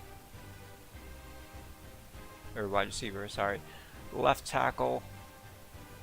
That looks good. Left guard. Center.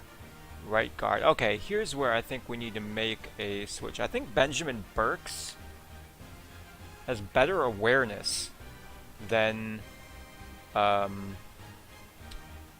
Tyree Phillips, who we brought in over the offseason. So I'm moving Burks to center.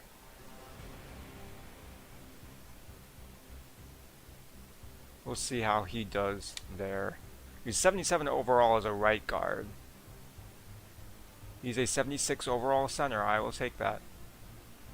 Right guard, decent right tackle, left end, right end, defensive tackle. Got a bunch who are going to need to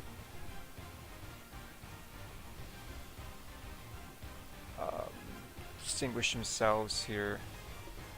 So linebacker, we got a few.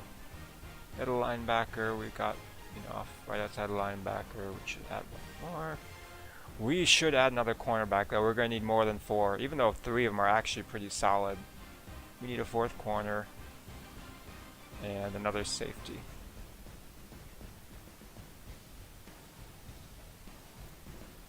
Kicker is good, punter is good, draft picks, practice squad is not available. Alright, so we can head on to, can't sign free agents, so we're going to save.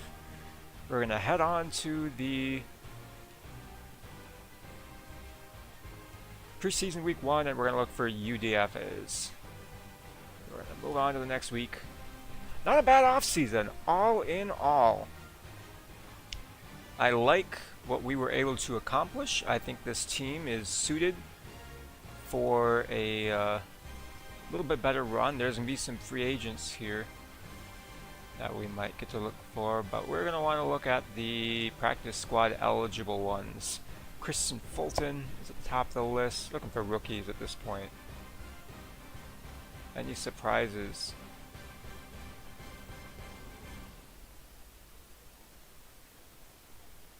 Finding any UDFAs just yet. Oh, here's a rookie, Nelson Moreland, who's a kicker.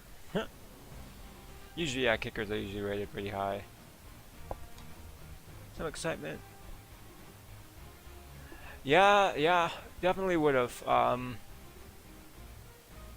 I just didn't feel like I'm gonna keep grooming Kel Kohler and Blake Cashman behind CG Mosley. As much fun as he would have been to have on the roster, I didn't feel like that was a position of need at that point in the draft. That is a good point, though. He would have been a good player. Man, look at this. Why do you have to be so bad at pass blocking? Tony Jackson, my dude. 65 overall.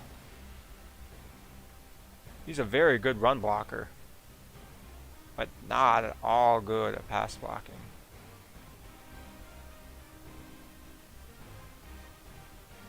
We're not going to find complete players here anyway, but I know Palmer, John Lambert, blocking tight end.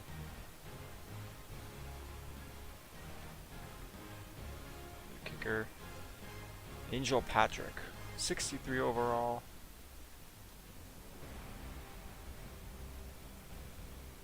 Lead rusher Trey Groves. Possession tight end Sammy Mundy.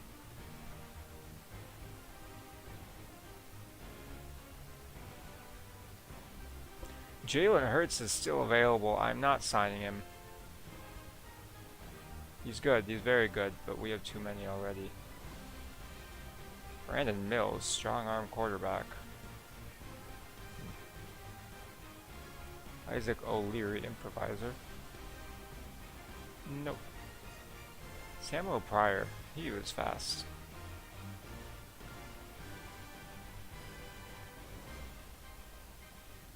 Okay, halfbacks.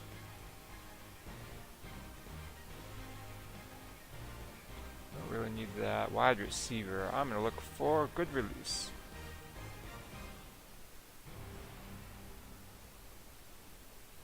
Michael Pittman is the best option, and that's at 78 release. Man,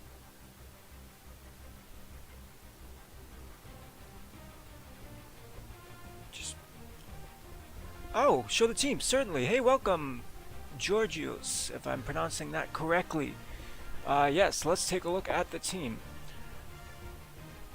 It's still work in progress. Sam Darnold is the starter. But we've got some exciting young building blocks to build around, most notably halfback Willie Sparks. We drafted him last year. He missed some time with injuries. But yeah, he's going to be our running back one going into this season. And we bolstered our offensive line with the signing of Tyree Phillips and the drafting of Benjamin Burks this offseason. On the defensive side of the ball, we signed Eric Armstead last year to play alongside Quinion Williams, and we brought in Marshawn Lattimore this offseason. Secondary is still kind of a question mark, especially at the safety positions, and our second level could be a little bit better. But I expect defense to be probably our strength this season, is my hope, that we can help limit points allowed and get the ball back more consistently to our offense. We had trouble getting off the field on third downs last year, so hopefully a little bit better secondary in the form of Marshawn Lattimore will help with that. And then for special teams, we got Braden Mann, who's our punter, and Greg the Leg Zerline, the kicker. And then Boston Scott is handling kick return duties. So yeah, welcome to the stream. Glad to have you here. That is exciting. Yeah, we kind of have ourselves a quarterback controversy in the making. Sam Darnold hasn't played particularly well, but he's had his moments, and he's the best quarterback on the roster by overall. However, we've got a bit of a project in the works behind him. LaMarcus Albert, we drafted him second round last year, I think.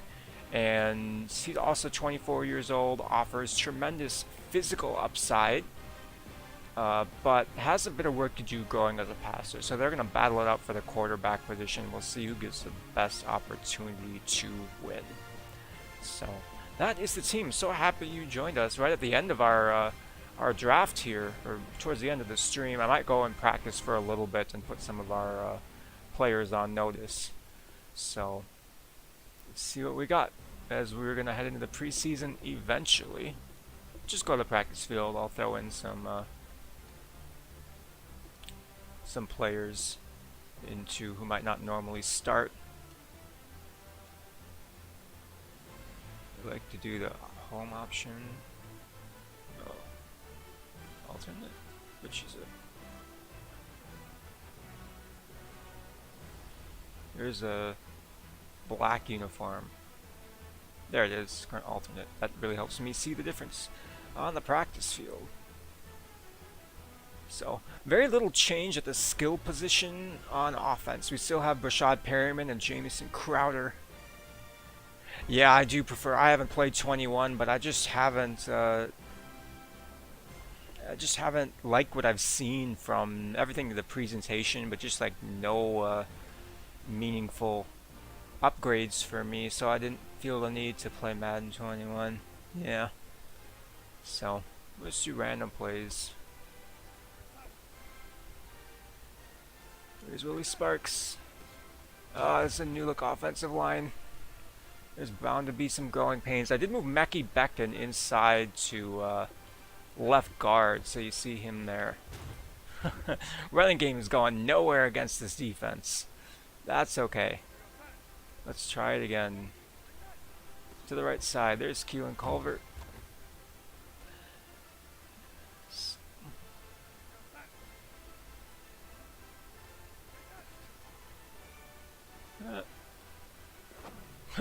Darnold, that's not on the mark. Yeah, so Sam Darnold has been inconsistent at best. Where am I from? I am from the United States. I'm from the Midwest, if my accent isn't giving it away.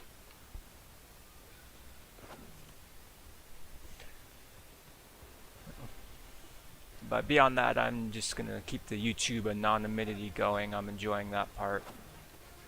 There's Kadero Hodge. We signed him last year.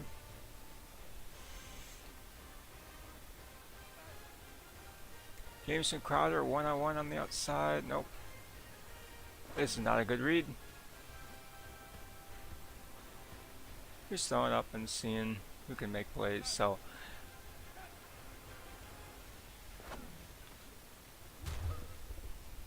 yeah, no, happy to have you join the stream. Glad to see you here. Watch that strong safety. Nope. Underneath it is. Oh, Perriman gets away.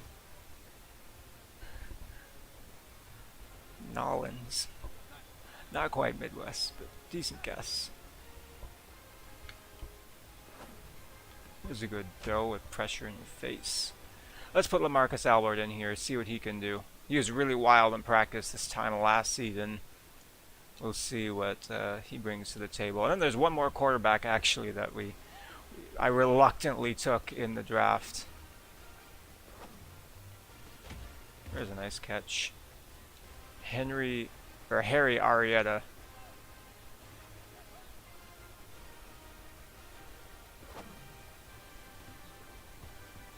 I'd love to see the linebackers make more plays on those balls, but I throw enough interceptions as it is, so I suppose it should probably be. Here's what really makes Albert special: his ability to extend plays. So, Marcus Albert, everybody should try and read option or something. Ooh, Lawrence Cager against cover 2. Or Jameson Crowder, my bad. I saw the C name and was wrong. This toss didn't work earlier. Tosses are hard to do in Madden. Oh, we got some lanes for Willie Sparks. It's always nice to see. Would love to see him stay on the field for all 16 games this season. Oh, yeah, good question. So, I actually, when I started this franchise, I imported someone by the name of King Cash, had moved the Madden 21 roster and made it available on Madden 20. So I started with like the week 5 rosters from the 2020 NFL season. So this has like Jalen Hurts and Jordan Love and stuff in the game. That's why Mekhi Becton is here. So it's actually a combination. I started with a Madden 21 roster on Madden 20. I was surprised I was able to do that. But Tom Brady just retired in the universe. He made it one more season than I thought he was going to. Oh, there's a pick. You knew that was going to happen eventually. It's me at the quarterback position. So yeah, I'm. Ooh, another nice play. Nice play there by Kel Kohler. We missed him at the end of. Yeah, I'm obviously none of the superstar X Factors or anything from Madden. I play with X Factors off anyway, kind of like Mr. Hurricane does. I really like his franchise, so I'm trying to emulate that here while making it a little bit more fun. Uh-oh. Wow, he's so fast. 95 speed at the quarterback position. So I turned X Factors off. I played Madden 21. I might turn them on, but I don't see why I'd want to play Madden 21 when it's not that good. There's our first inaccurate pass of the day from Albert, who's looked pretty good, I must say. I'm impressed with LaMarcus Albert thus far. There's been plenty of bad reads, but... Oh, there's a nice throw.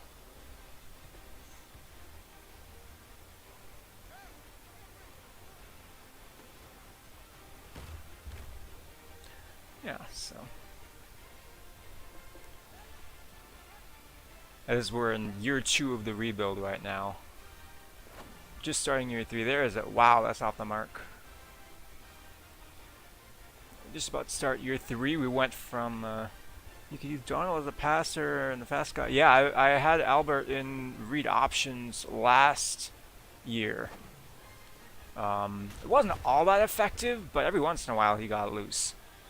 I guess I'd just like to see one starting quarterback. I'm not very good at doing read option, so... And Albert's a little bit injury prone, so the less hits he takes, the better. Oh, that was not the right read. Or the right button. But I think Donald is the... There's going to be a quarterback battle in the preseason, but Donald is going to be our starter for at least the first game, and it's his job to lose at this point. I think he brings the highest upside as a passer. Alright, one more quarterback to show off. It's our second round pick, number 21 in the second round, Harry Arrieta. He's different from Donald and Albert in that he's got a cannon for an arm. He's got 94 throw power. His medium accuracy is excellent. The deep accuracy is okay, and the short accuracy is also okay. So let's see what he does attacking the middle of the field.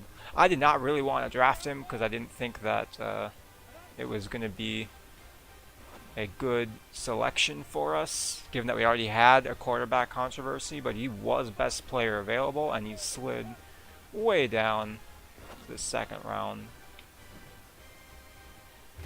Like 2/3 of the way through the second round, so I just declined Donald's 5th year option, so I decided it was probably best to try and at least bring in a potential backup passer for a couple years down the road.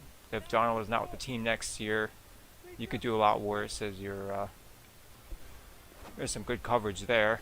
Doesn't matter, Jamison Crowder hauls it in.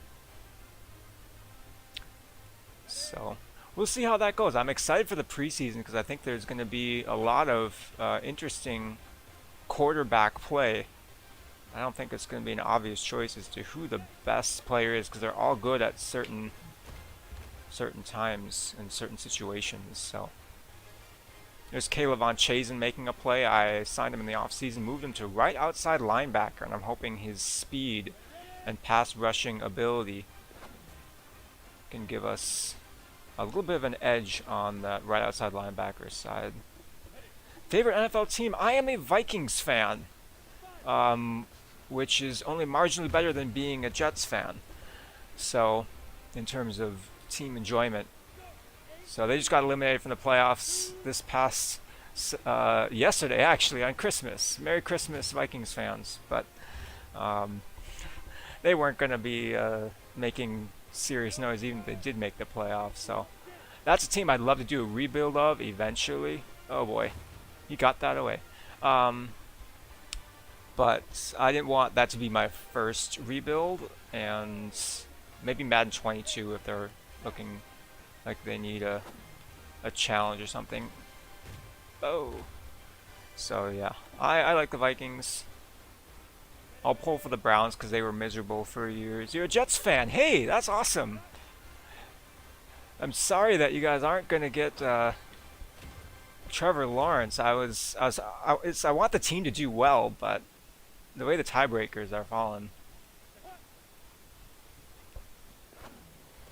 Well, welcome to the channel. I don't know if I've seen you comment before, but glad that you're here, and hopefully we can distract from the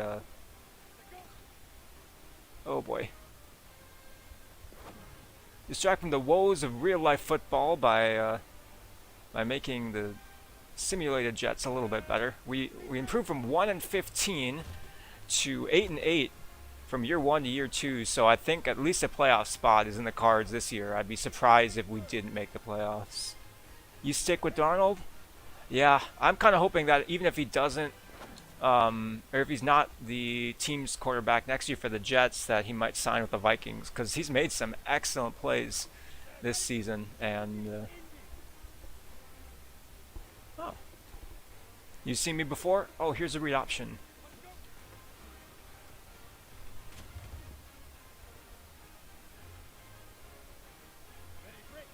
Well, I'm glad you were able to make this stream. This is fun to have multiple viewers. Oh, there's a miss. Arietta hasn't been great under pressure.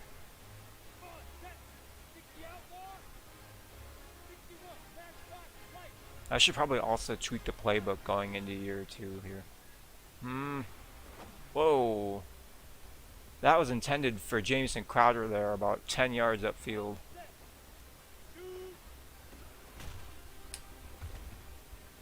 Oh, well, thank you. Yeah, this is just my second live stream. I did the off-season last year. Wow, there's another miss. Yeah, I'm going to put Darnold back in, because I think he's probably the best quarterback. Yeah, this is my second live stream, so I'm still getting used to live streaming, but it's fun to do these kinds of things, even if I'm not the best at presentation. So live and learn. I'm learning a lot with this YouTube journey. I'm having fun while doing so. There's another poor read. I tend to look medium and then short and then long or to the deep routes last, instead of trying to find to see if someone's won their deep route early. So, yeah, no, I'm glad you're able to hop on and join. I should have the preseason out in a few days. It's going to take me a while to play through that and get it all edited down. But I'll have a preseason highlight and recap video coming out in a couple of days. Honestly, off-season and preseason are probably my two favorite parts of virtual football, at least, because you get to do a lot in a short amount of time. Oh, down goes Darnold. And that's where the most change with your team is pretty much locked in once you start playing. But in the off-season, there's just so much potential for new players and players changing teams and stuff like that. Oh, there we go. Nice throw by Sam Darnold. Yeah, there was a early on in the season, it was towards the end of a game, but he had like a 30-yard touchdown pass where he was rolling hard to his left and fired across his body to hit Braxton Berrios running the opposite direction. And I'm like, That's a Mahomes-esque throw right there. Like, I don't know, he's not Patrick Mahomes, but that was a seriously elite throw. That made me really respect the kind of plays he can make. What are your thoughts on Adam Gase as a head coach?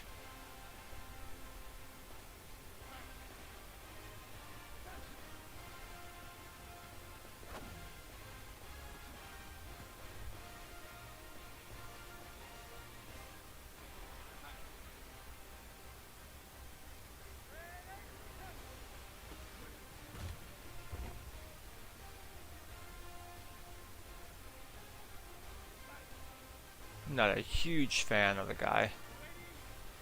Trash Gase, yeah. He kind of ruined Miami, and then... Oh, there's a nice play. Yeah. Between Gase and Greg Williams, who's since been fired, I'm not a fan of the Jets coaching staff at all. I'm biased against Greg Williams because of Bountygate back in 2009, but... Oh, down goes Darnold. Nice play there. There's Caleb on Chazen. The only thing I respect Adam Gase for is the fact that he apparently promised Frank Gore that if Frank wanted a spot on a roster, he'd give it to him. I love Frank Gore. I wouldn't be surprised if he plays until he's 50 just because they can't get him off the field. So... Oh, I saw that pressure way too late. Safety cover 0. All right.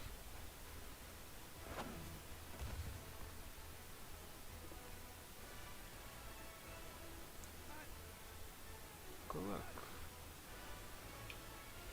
There's a good ball placement there, and Madden animation saying no. Last year, Greg Williams was great, but this year there's so many penalties and the call. Yeah. Yeah, I think everyone and their collective mother was scratching their heads at that particular. Oh man, I have so many options and tons of protection. That was a unique way to lose a football game. It's too bad. Yeah. One-on-one coverage. Going deep. That was quite surprising. Those are the kinds of calls that lose you your job in the NFL. Oh, go, go, go. That's our best run in practice.